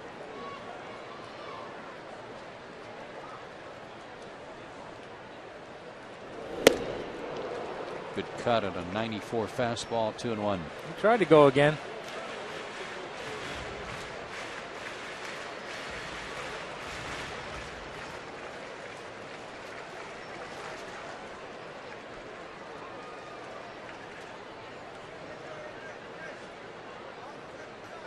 Good pitch to run on. 2-1. Not going. And a strike call, 2-2. Good pitch. Diamondbacks have been averaging over 5 runs of support per game for Daniel Hudson. That'll help you win 12 games. Tonight they're getting shut out on 4 hits. Close, but a little low. Full count. I can think of a couple guys that just left town that would like that run support when they go out there and pitch. How about that for Lincecum last night? The 10th time this year that he's not been given any runs to work with. Yeah, he just had that look on his face on the bench like, I know we're not going to score. Been here too many times. Bourne is running. 3-2 pitch, swung on and missed. The throw, a 1-hopper. And they called him out. Wow. Miguel Montero's thrown out Constanza and Bourne tonight. Strike him out, throw him out, double play. Braves are finished in the 5th. They still lead by 3.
Joe and Tom from Turner Field, glad you're with us. Braves up 3-0. Derek Lowe fashioning a 4-hit shutout through 5 innings, and he has struck out 7. Part of their order up. Upton, Montero, and Roberts, and with that, the Braves bullpen gets busy, just in case. Upton with a big cut. He's grounded out twice.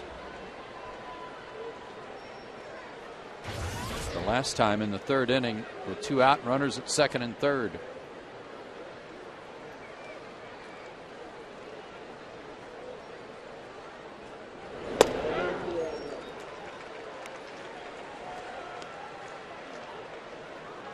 Upton 6'2", a solid 205. Out of Norfolk, Virginia.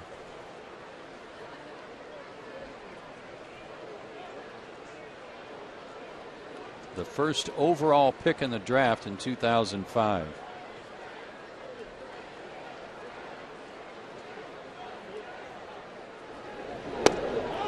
Oh, baby. Brian was about to throw it down. I guess he thought he heard Tom ring him up. He should have. Should have is right.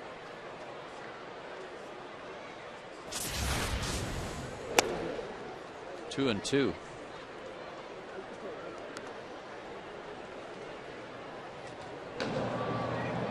Vizcaino and Sherrill working in the pen.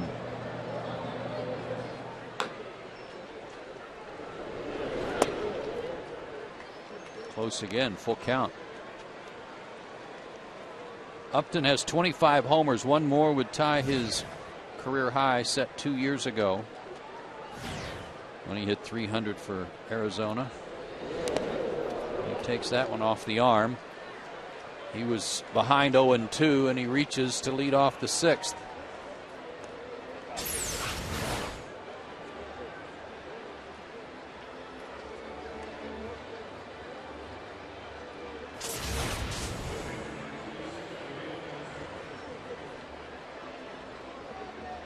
Second time tonight the Diamondbacks have gotten their leadoff man aboard, and Montero, the batter, he has struck out and flied out. Derek Lowe having a little regrouping session.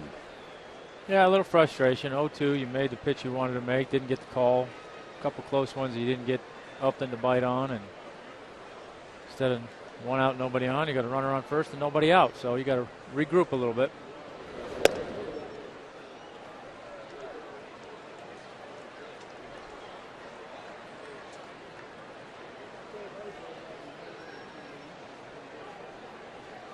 Five good innings from him tonight. I'm sure Freddie Gonzalez would like to get one more. 1-1 to Montero. He would like to get one more, no question about it, but they're also part of managing the psyche here too. Is you want him, if you have to take him out a little bit earlier than you want to, you're going to do it in the efforts to try and get him out in a good frame of mind.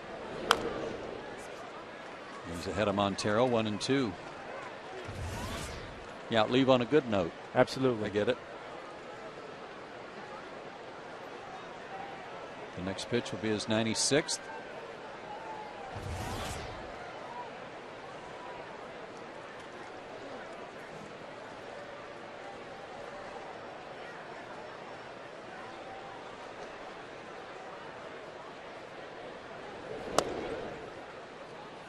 And missed wide, 2-2.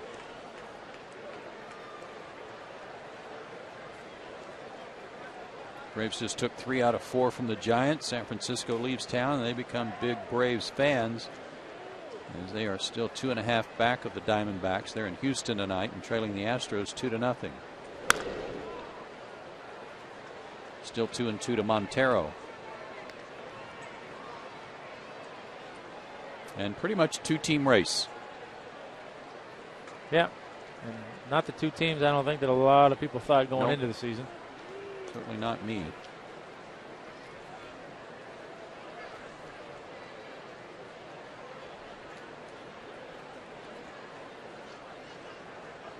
Runner goes, 2-2 pitch inside. McCann with hardly any chance at all on that play. to throw him out. So it's a stolen base, number 19 for Upton.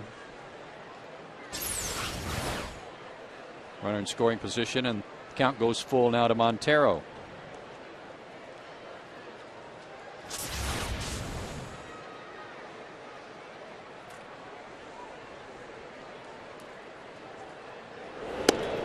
And he walks him.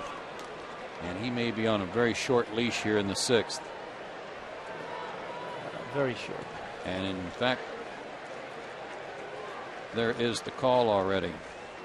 Second walk issued by Derek, and unfortunately for him, looked like he had Upton struck out to start the inning.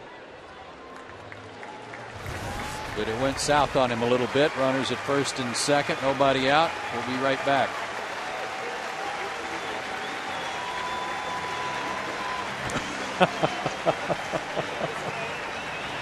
Okay, thanks.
Arody's Vizcaino.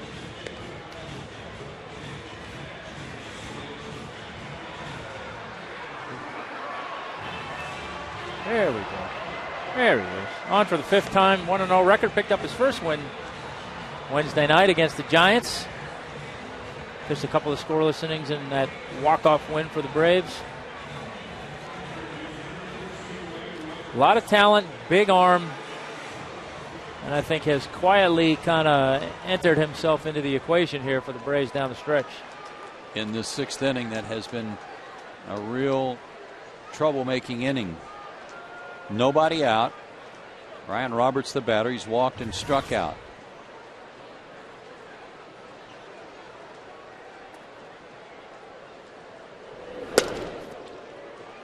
.97 to start him, but it's wide, 1-0.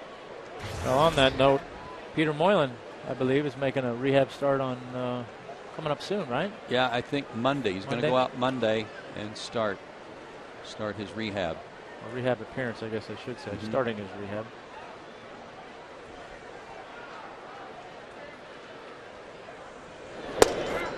There's a strike. 1-1. This guy, we've seen his fastball and we've seen how hard he can throw. The one thing we haven't seen yet, with the exception of maybe one down in Florida, is that hard breaking ball he has. Hasn't been able to get that over just yet.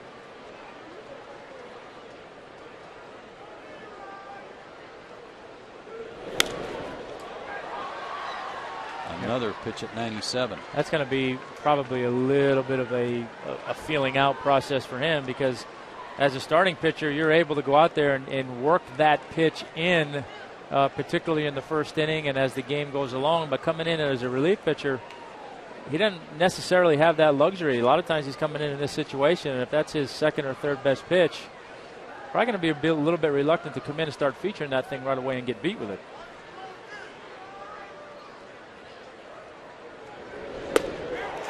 There it was. Got him with it there. And Roberts couldn't lay off.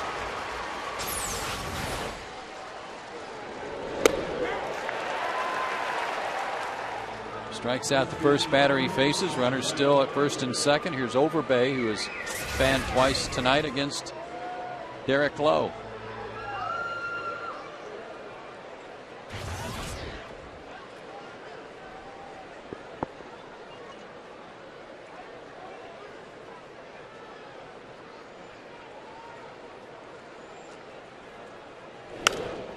Fouls off another 97 fastball.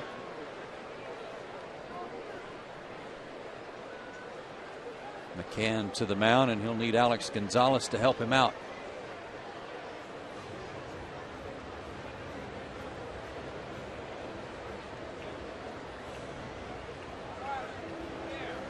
Arodes understands quite a bit of English, but his use of the language is still in the learning process, and they need an interpreter at times.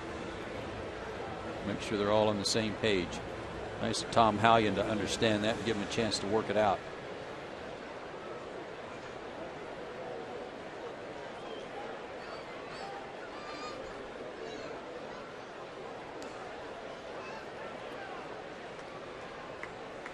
Oh, and 1 to Overbay.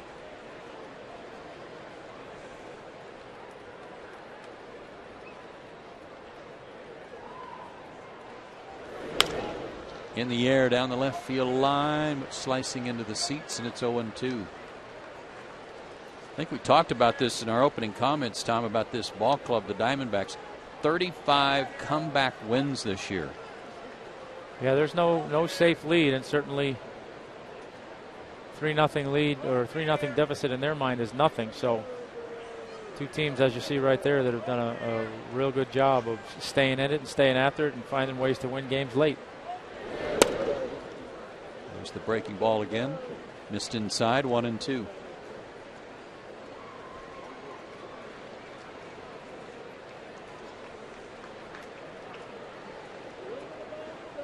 That was Upton at second.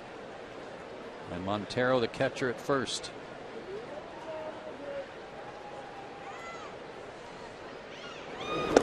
Struck him out. There was the real hammer. Back-to-back strikeouts for Vizcaino. Hat trick for Overbay.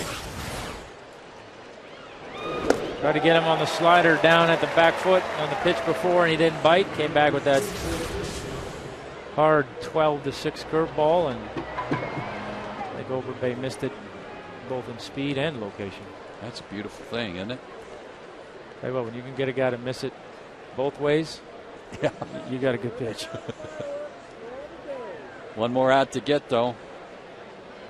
Chris Young has struck out and popped up. Start him with the breaking ball. By far the most breaking balls he's thrown in any outing, and very effective tonight. Well, he's getting comfortable with it. Even like I said, he's been starting in Gwinnett. He had been pitching in relief recently, but really not enough to get totally comfortable, I don't think, with the position. So he's still learning a little bit. Back to the 97 gas, 1-1. He's 20 years old. He won't be 21 until the middle of November. Out of Yawate, Dominican Republic.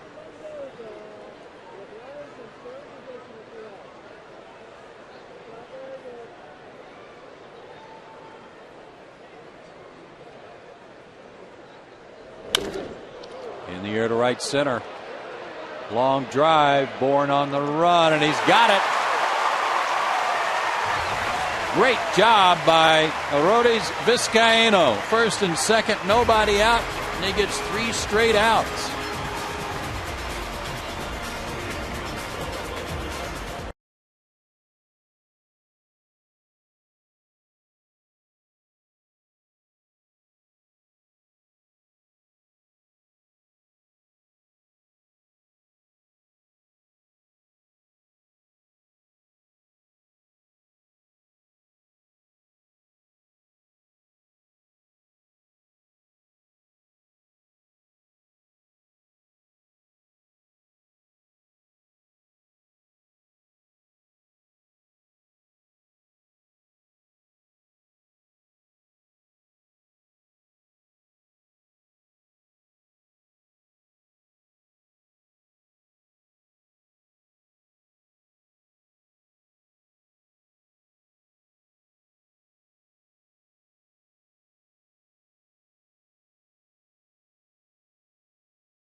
Our Jameson Inn upcoming schedule. Right back with you tomorrow night. That's a 7 o'clock start here on Peachtree TV and Fox Sports South outside the Atlanta metro area. Brandon Beachy will go for his 6th win against Wade Miley, who will make his major league debut for the Diamondbacks. He's 4-1 at Tucson. Had some good numbers there. And if history repeats itself, Braves always seem to have trouble with new guys. We'll see if that prevails tomorrow night. Dan Uggla leads off the 6th. He has struck out twice tonight.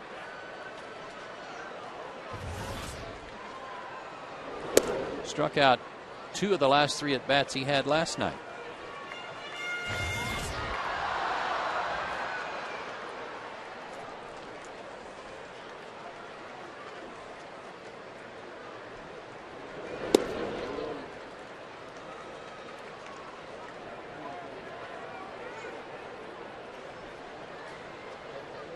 Great job by the kid sitting there with Brian McCann. Uggla pops it up a mile high. Roberts waits and takes one out. Mentioned Wade Miley pitching tomorrow night for the Diamondbacks. He'll be taking the place of Jason Marquis. He got hit with his comebacker the other day. Yeah, right off the lower leg. Didn't look like much. Stayed in there, came back out the next inning, and a lot of leg pain for both guys in that pitch. If my leg's going to hurt, so's yours. Freddie Freeman goes after the first pitch and got jammed, and right back to Roberts, 2 down. But Jason Marquis out for the season with that broken bone in his leg. Talked about Micah Owings maybe stepping into that spot, but he's been doing a good job for them out of the bullpen, so they called up Miley instead. Yeah, it's unfortunate for both the Diamondbacks and Jason. I know Jason was excited about the opportunity to come over in a pennant race. The guy the Diamondbacks went and got. So I'm sure he was looking forward to pitching in that atmosphere, and unfortunately now he's not going to get the opportunity to do it.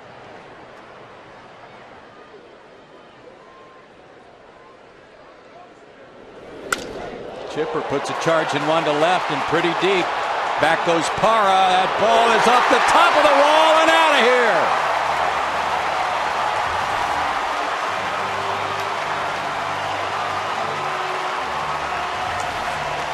Four to nothing.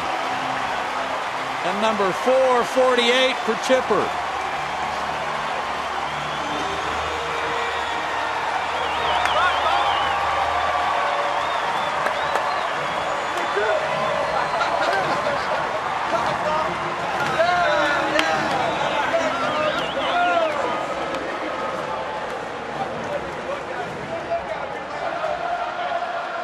Got a little something left. I'd say so. Jason Hayward is 1 for 2 with a double. Chipper's 12th homer, his 56th RBI, and he went opposite field. One to right last night, opposite field tonight.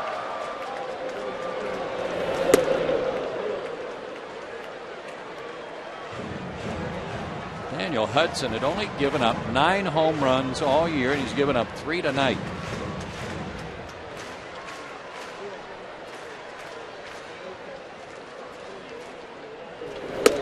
And he strikes out Jason Hayward with a little anger on that one. But another run for the Braves on this homer by Chipper. And we go to the 7th. Braves up by 4.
by Academy Sports and Outdoors, and by Georgia Power. 6 innings in the books. Chipper Jones has just given the Braves another run to work with. His 12th homer of the year. Kelly Johnson leads off for the Diamondbacks. He's 2 for 2 tonight. And Arodys Vizcaíno stays out there to work the 7th.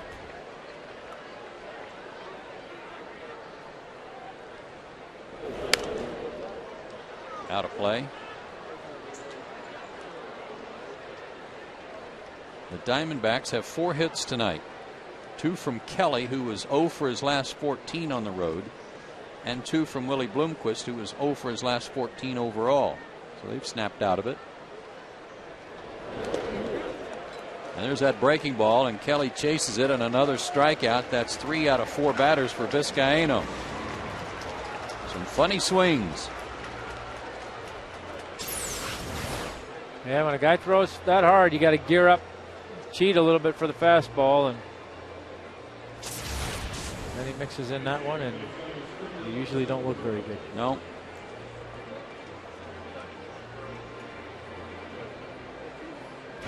Here's Sean Burroughs. He's been up and down a couple of times for the Diamondbacks this summer, hitting .240. Son of the former Atlanta Brave Jeff Burroughs. Fouls that one out of play, and you can't talk about this time of year with the Little League World Series without thinking about Sean Burroughs and what his Little League team did at, I think it was in Long Beach, California, was their home team town.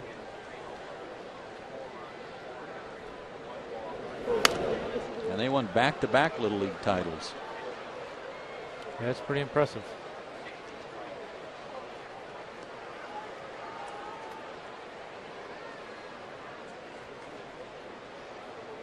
Batting for Hudson. Look out.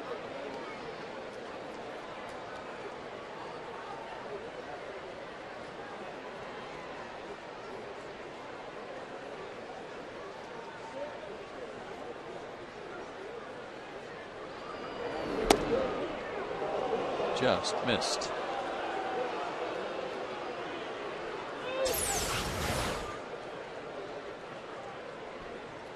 Yeah, a little bit off the plate.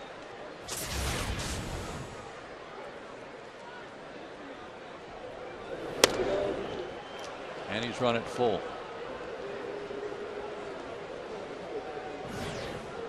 Top of the order, due up next, Willie Bloomquist.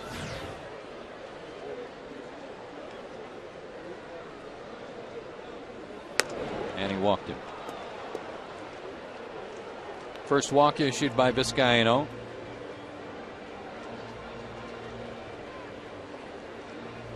Burroughs not a fast runner. At first base, Bloomquist can motor. 2 for 3, 2 singles and a stolen base.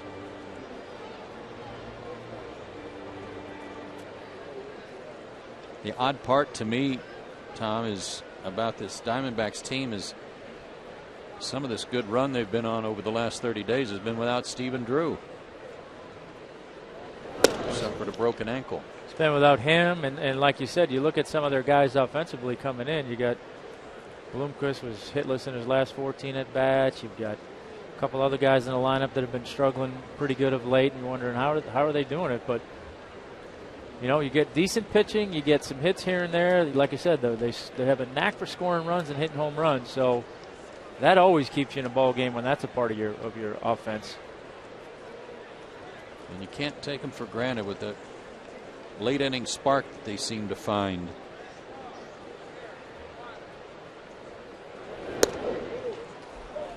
Tried to overthrow that one, and it's 2-0.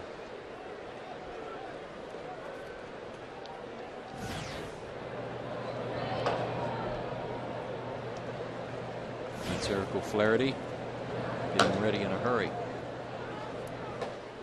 Tried to stretch Vizcaíno out to another inning and struck out Johnson, but walked Burroughs, and he's behind Bloomquist. And And that's high, 3-0. Well, I know they want to get Vizcaino through this inning, but tell you what, it's awful hard to resist the temptation to get no Flaherty in this game when him and Johnny Venters and Craig Kimball get in the game for the Braves. Since June the 1st, 17-1. So that's a pretty good formula to get those three guys in the game. And he walks Bloomquist on 4 pitches.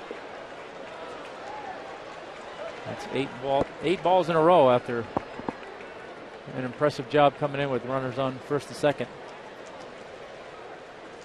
And that'll do it for Vizcaino, but he did a great job in the 6th inning, inheriting a couple of runners. Struck out Roberts, struck out Overbay, and got Young to fly out to get the Braves out of a jam. Nice job by the kid. Braves will make a change, and we'll come right back.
And by Toyota.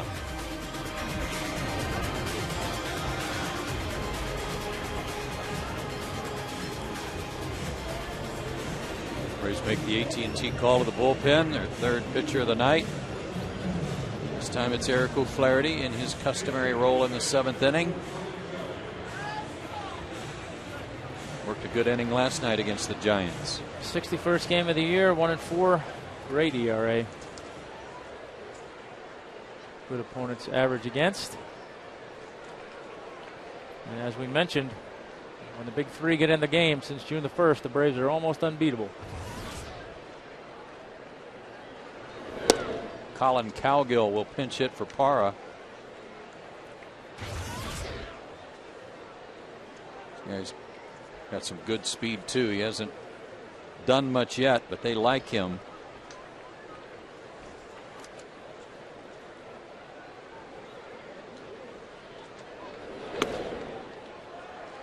And O'Flaherty falls behind 2-0.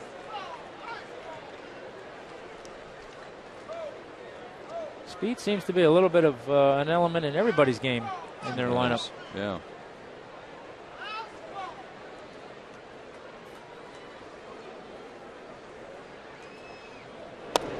There's a strike, 2-1. From the 7th inning on, the Arizona Diamondbacks have been lights out. We talked about their come from behind victories, the most in the National League. Check this out in their rankings from the 7th inning on. That's impressive. 184 runs, 2nd in the league. Late. 2-2. Yeah, and that goes to their confidence in their belief in themselves to be able to win ball games. And you know, you ask why, how they doing it. Well, it's that mindset that, hey, we're here to win, and if we get behind, then we still feel like we can win, and until the 27th out of the game is recorded, we still think we can win. And from the 7th inning on, they've been very much able to do that.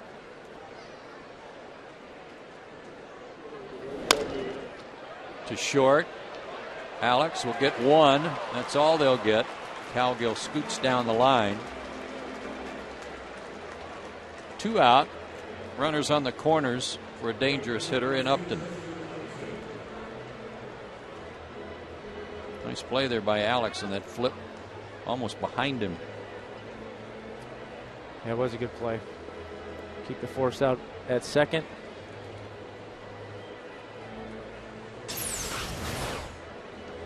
He's so good at just making throws on the move. Does it so fluidly and effortlessly. That play he made against the Giants, that leaping double play ball, was just about as good as it gets.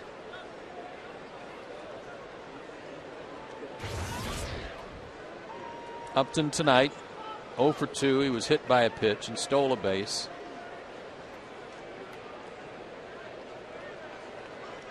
And just 1 for his last 14, but he's hit in 7 of his last 9 games. And again, 1 away from tying his career high in homers. Braves up 4-0. And that'll put the Diamondbacks on the board as he splits the gap in the outfield. And again, Cowgill can fly. He'll be waved home. And he'll score without a throw. And it goes from a 4-0 lead to a 4-2 lead. And give Upton 2 RBIs. He's got 77 on the year. And those runs charged to Vizcaino, the first he's allowed in the big leagues. Well, the walks came back to haunt a little bit. Fastball trying to go away. Probably got on the outer third. And that's a good piece of hitting by Upton right there, to not try and do too much with that pitch. Hit it back where it came from, right center field gap. That's why he's having the year that he's having. And just like that, the tying run at the plate in Montero, who's 0 for 2 with a walk.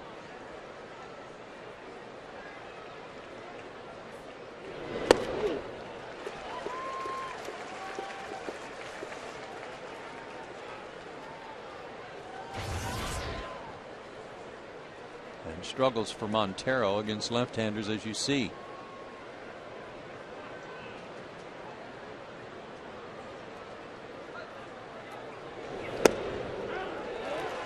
Good pitch on the outside corner. When we were talking about the no quit in this team, there's certainly, we showed a picture of Kirk Gibson. That guy's, doesn't matter what the score is, he's not quitting. No, he's not quitting, and you know that he's going to expect nothing less than that from his players. You fight until the 27th out is made. And off his thumbs to Ugla. He's got time and throws him out, and the inning is over. But the Diamondbacks get a couple of walks, and they parlay that into a couple of runs. We go to the 7th inning stretch, 4-2 Atlanta.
Here's our Academy Sports and Outdoors game summary.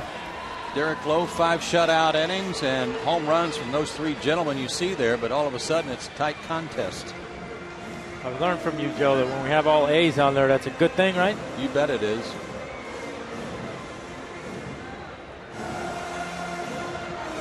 Daniel Hudson is out of the ball game after giving up home runs to those 3 gentlemen, and Brad Ziegler, just recently acquired from Oakland, comes on to pitch. He's a side-arming right-hander, 6'4", 205 out of Pratt, Kansas.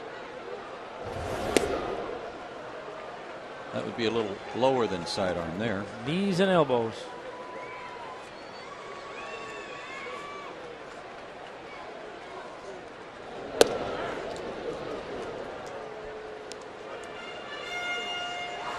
Cowgill stays in the game to play left field.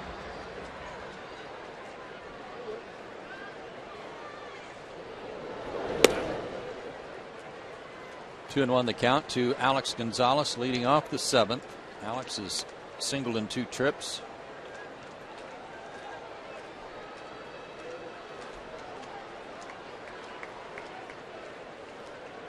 And a hard hit ball foul. Ziegler was in 43 games with the A's. He was 3-2 with a 2.39 ERA and a save.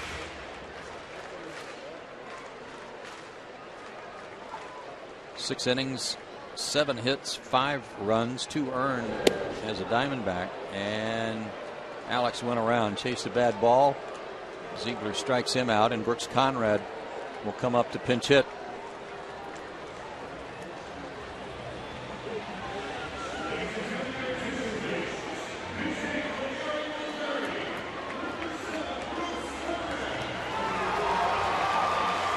Ziegler's a nice addition to their bullpen. They've pretty much got the 8th and 9th inning sewed up with Hernandez and Putz.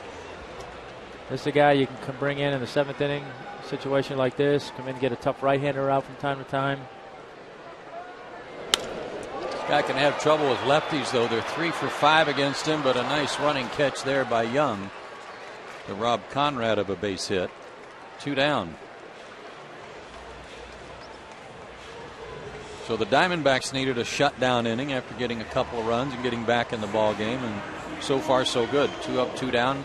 Michael Bourne, the batter, he's 2 for 3. Led off the game with a homer. His 2nd of the year.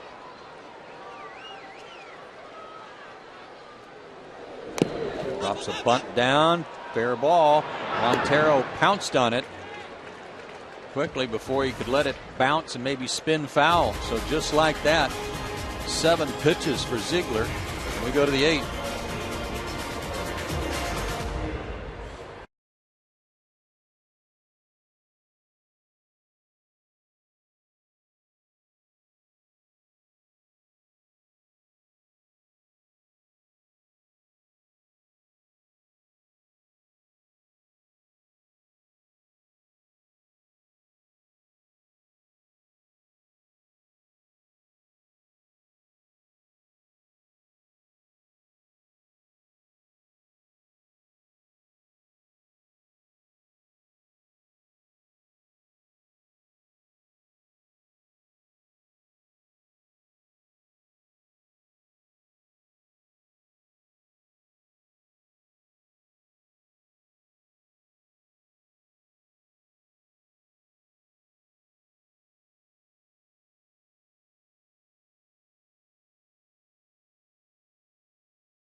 Here's Johnny. Left-hander Johnny Venner's on for the 68th time in the year. 6-1. That minuscule ERA. Pitched a scoreless inning here on last night for his 25th hold of the year, which is good for 5th in the National League.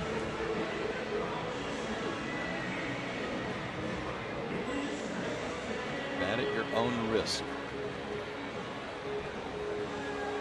It was a good inning, too, and it wasn't an inning where he struck out the side or anything. He got 3 ground ball outs. They were all weak ground balls. That's just as effective, too. He'll face Roberts, Overbay, and Young. Yeah, sorry, I was going to say, he'll take it. He doesn't care how he gets him. Nope. And starts Roberts with a strike, who has struck out his last 2 times up, walked back in the second. 1 for his last 13. To short. Another ground ball. Alex throws him out. 1 out in the 8th.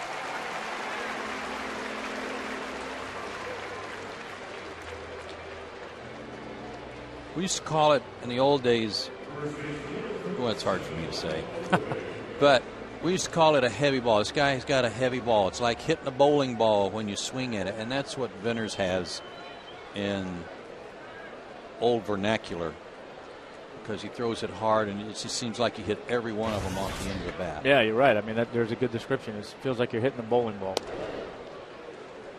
Because with that velocity, that much movement, it's just so hard to square it up. And 90% of the time you're hitting it on the bottom portion of the barrel of the bat, and that doesn't feel good. I can tell you right now, Lyle Overbay's been in the big leagues a long time, but he's fanned 3 times tonight. He's already got the hat trick, and he's trying real hard not to get the golden sombrero and doesn't like his chances. No, he would be perfectly happy with grounding out right here.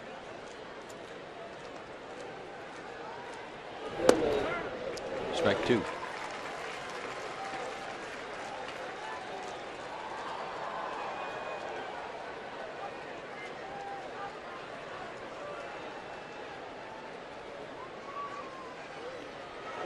And there is the golden sombrero. 4 times he's fanned tonight, all swinging. First strikeout for Johnny Venners.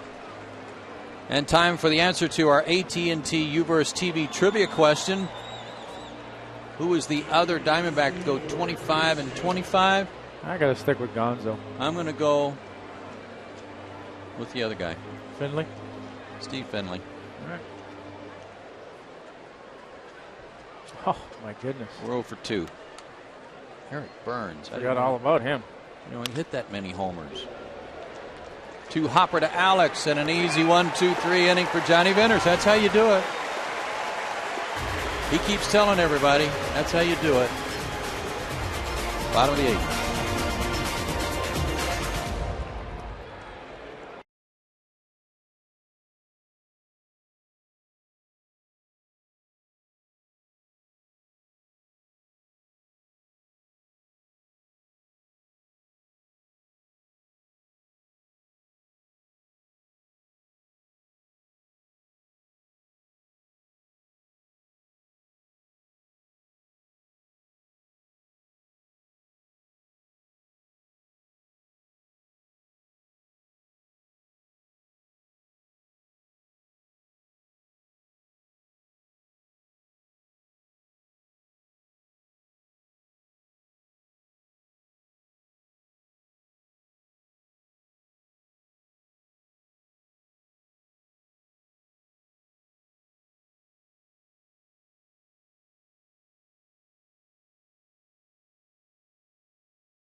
Do it against a new pitcher. In this case, left-hander Joe Patterson, who's done a real good job for Kirk Gibson, especially against lefties. Yeah, his 52nd appearance on the year. Opponent batting average .214, and he's wearing a good number. Sinker, slider, changeup. I'm sorry, sinker, changeup, curveball.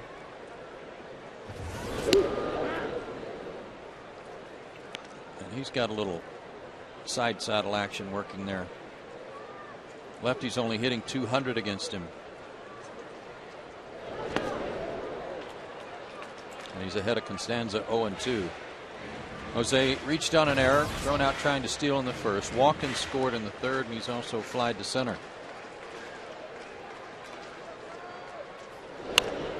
Slaps it to third. Roberts knows he has to hurry and gets him.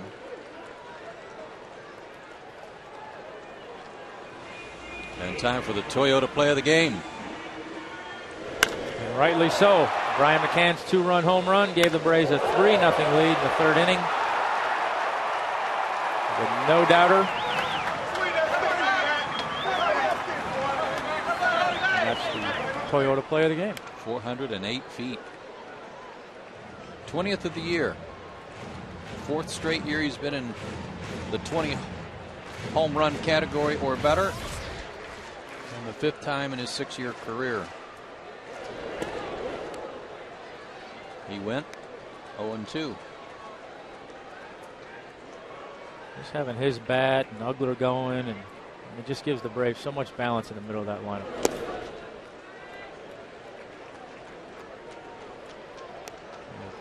Him and Ugler, Freeman, Chipper, whatever combination. I mean, there's, from a pitching standpoint, you can't pitch around everybody. You got to pitch to somebody.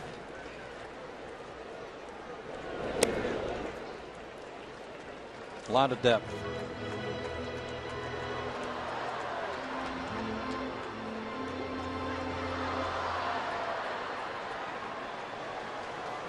Diamondbacks got this guy in the Rule 5 draft last winter as Brian sends that one foul.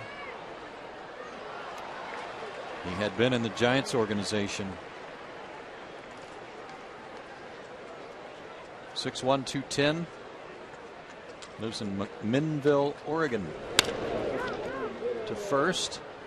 Overbay has that one. 2 down. Looking ahead to the top of the 9th for the Snakes. Kelly Johnson will lead off, then the pitcher spot, and then Willie Bloomquist.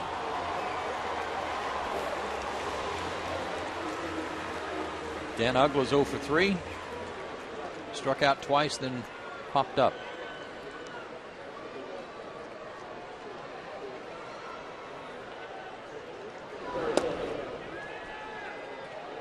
Brandon Beachy and Wade Miley hook up tomorrow night.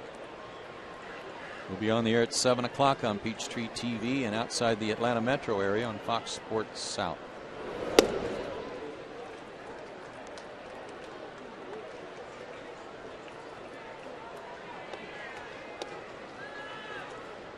Nice to see that guy next to Beachy get back out there on the mound soon, hopefully.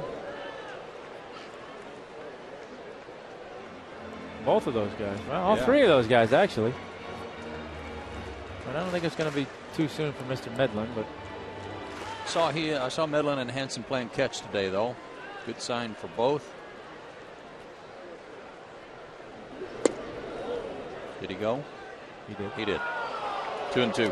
I think the immediate concern for the Braves is see Tommy Hansen get going back in the right direction. There's the replay on the swing, and he clearly went, but get the feeling like there's some progress there for Tommy, and they can have him down the stretch.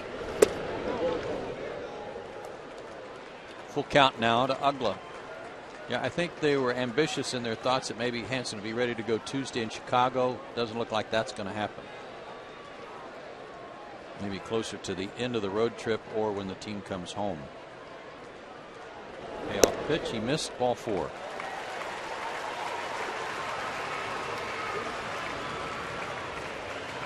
Well, and that's one of the luxuries you have. You had a good series against the Giants. You opened up your lead a little bit in the wild card. If had guys come up here, Delgado, Minor, do a pretty good job for you, give you a chance, so you can afford to be patient. You know, if it was a little bit tighter and guys weren't throwing the ball well, then they might be a little bit more inclined to hurry Tommy back. That's where that good depth comes in. Yeah, gone are the days where you're going to start the year with 5 starting pitchers and use only 5. 2 breaking balls miss inside, 2-0. Freddie looking for his first hit of the night. He's grounded out, lined out, popped up. I like the way he took those 2 breaking balls right there.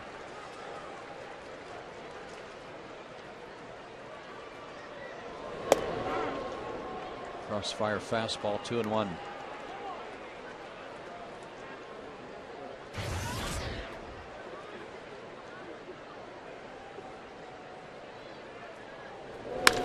Lined in the left center, base hit. No matter how low you go or how hard you throw it, left or right-handed, that guy can handle it. His first hit of the night. Well, that right there shows you how well Freddie feels about his approach. Took those 2 curveballs, like I said, and pretty much just spit on them, and got that pitch on the inner third of the plate and down, and there's that nice inside-out swing that you and I love so much, and just driving that ball to the opposite field. Good at bat, patient at bat. First and second, 2 out for Chipper, who's 2 for 3 again tonight with a homer. His 6th spot in the batting order working out pretty good for him. This is definitely not a matchup that the Diamondbacks wanted to see in this inning. Nope.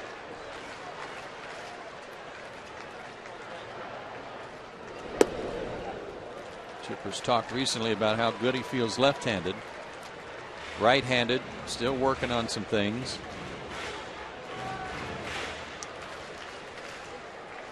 For the year, 259 right-handed with 2 homers. 257, I beg your pardon.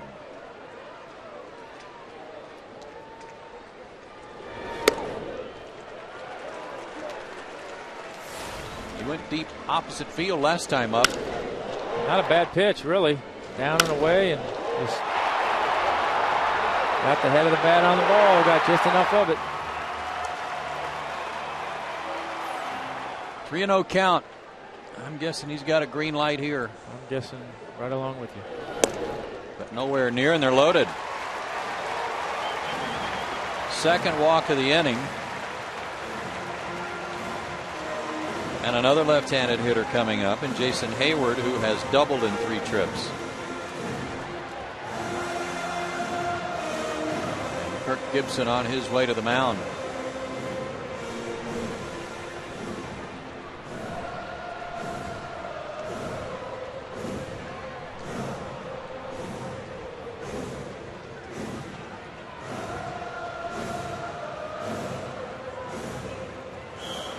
Discussion here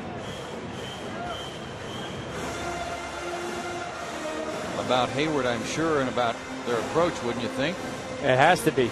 Not sure what else you could be talking about. There's nowhere to put him. You're not going to pitch around him. Certainly not going out there and like there's a base open saying, hey, be careful with this guy. I mean, I'm sure it's all about, okay, how are you going to go after this guy? Now let's get back to being aggressive and get after it. Ryan Shaw has been a guy that they've used primarily when they have the lead in the 7th or 8th inning. Again, Patterson has been their go-to guy for situational left-handed relief to get a left-handed hitter.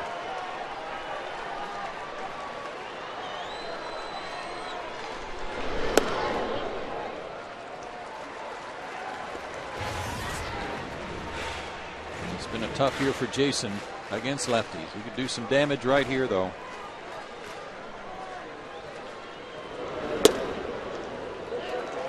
Tommy, look where Patterson's left foot is when he takes his stretch. I think just the back of his left heel is touching that first base side of the rubber. Sure is. He's trying to get as severe an angle as you can against these lefties.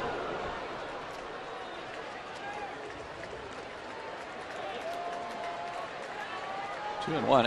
He threw the breaking ball to Jason in for a ball, and that one ran in on him like a sinker. But I think if I'm Jason here, at least till I get 2 strikes, I might just sit on something inside, even if it's ball. Absolutely, because he's still going to try and come in there. But he gets him to chase something away, and Bloomquist puts it away to end the inning. The Braves leave them loaded. We go to the 9th. Diamondbacks down to their last 3 outs. Braves up by 2.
(54-2) when they lead after 8.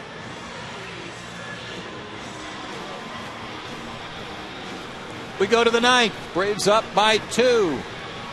And here's the AT&T call to the bullpen once again for the Atlanta Braves. And in the 9th inning, that's always Craig Kimbrell. Yes, it is. Last 28 appearances, there you see him. No runs in 28 2/3 innings pitched. 9 hits, 8 walks, 48 strikeouts. He was absolutely dazzling last night. Yeah, he was, and he has been. I mean, he's had a phenomenal year, 63rd appearance on the year, 37 out of 42 in save opportunities, and just pitching like he's a seasoned veteran out there. And he'll face Kelly Johnson leading off the 9th. Kelly's had a good night. He's 2 for 3, 2 singles and a strikeout. And he's going to drop a bunt down and a good one. McCann will have to hurry. Not in time. And Kelly Johnson with his 3rd hit of the night leads off the 9th with a bunt single and brings the tying run to the plate. Heads up play by Kelly right there. I don't think that's something you expect too much, and dragged that ball with him perfectly to where it didn't get to Kimbrell and it kept running away from Mac. Mac made it a close play, but a great big guy coming up here to pinch hit Paul Goldschmidt, who lately has had a knack for hitting home runs off good pitchers.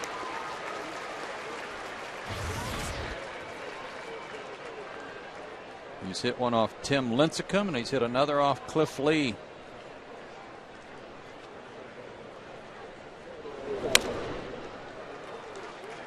It was described to me as lumberjack type power.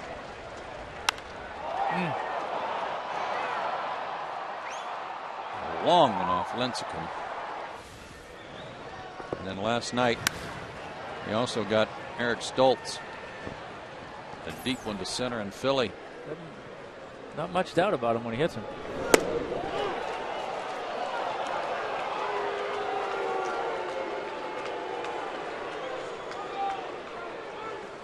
Four homers in all, 10 RBIs.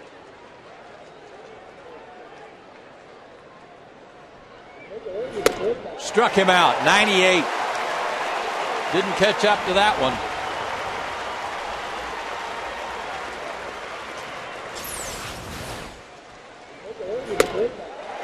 That's what makes him so dominant right there. You have to cheat to get to that fastball, and then he shows you sliders that he can throw for strikes. So then you have to respect that pitch. And if you're caught in between looking for one or the other, you don't have a chance. Willie Bloomquist 2 for 3 with a walk. Chipper's got to come in even with the bag at third. He might try to bunt too.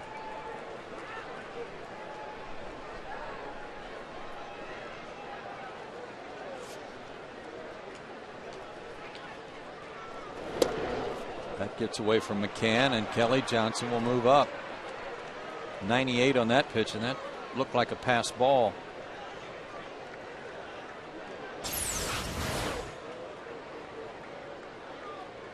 Yeah, handcuffed Brian a little bit. Kept running on him. It is a pass ball. 30,142 here tonight. Good crowd. First of 3 for the weekend between the Braves and the Diamondbacks. 2-0 the count to Bloomquist. 2-1.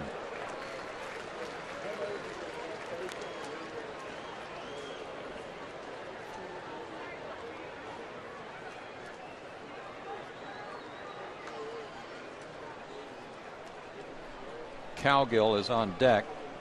He pinch hit in the 7th. Out of play. 2-2.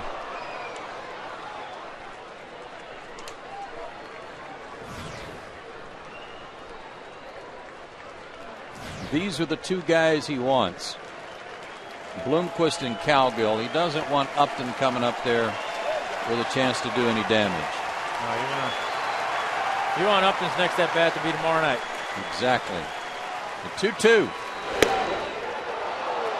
Just missed, full count.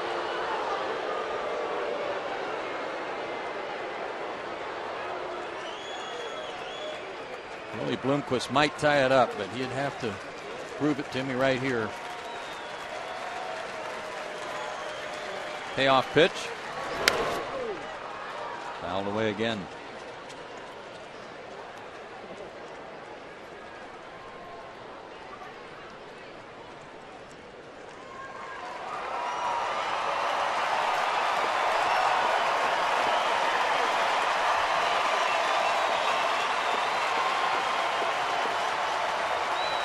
Another 3-2. Wow, that was close. Tying runs aboard.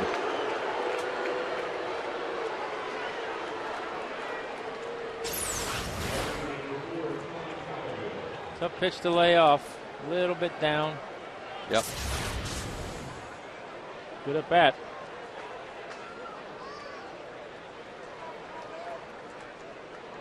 And Cowgill, who grounded out his last time up, reached on a force play, but the ground out went to short. Fast runner, tough to double up. 1 out. Out of play.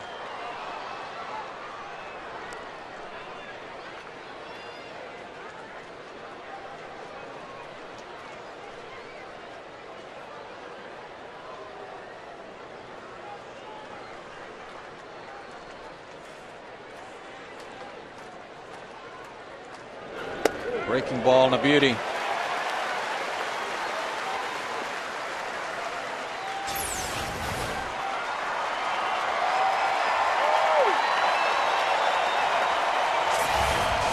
Oh, 0-2. Struck him out. Went upstairs at 98. Second strikeout of the inning. But Upton will get a shot at it here. Well, that's what 98 miles an hour will do for you. Tried to go down and away and missed up and in, but after that slider for strike 2, had him conscious in and got a pitch he couldn't catch up to. Look at those numbers from the 7th inning on for this guy. And he doubled in 2 runs in the 7th with a 2-base hit off of Eric O'Flaherty.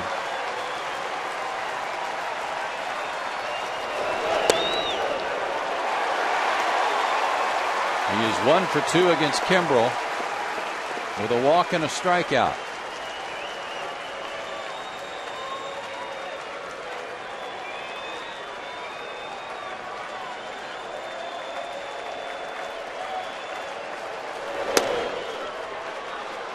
100 miles an hour on that one.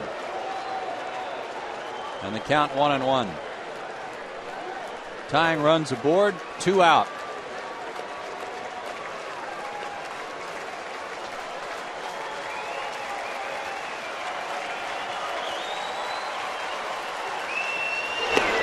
Breaking ball low, 2-1.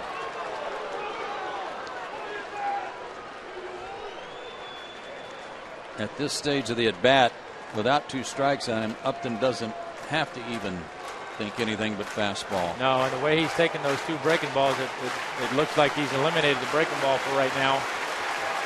Sitting solely on the fastball. And there's another breaking ball. McCann on it. Ball game. He went after the breaking ball there and beat it straight in the ground, and Craig Kimbrell has his 38th save, and the Braves take game 1 4-2.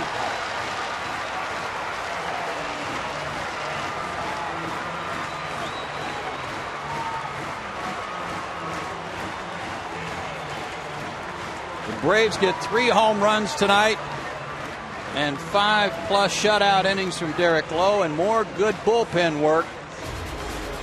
And we'll be back with more right after this.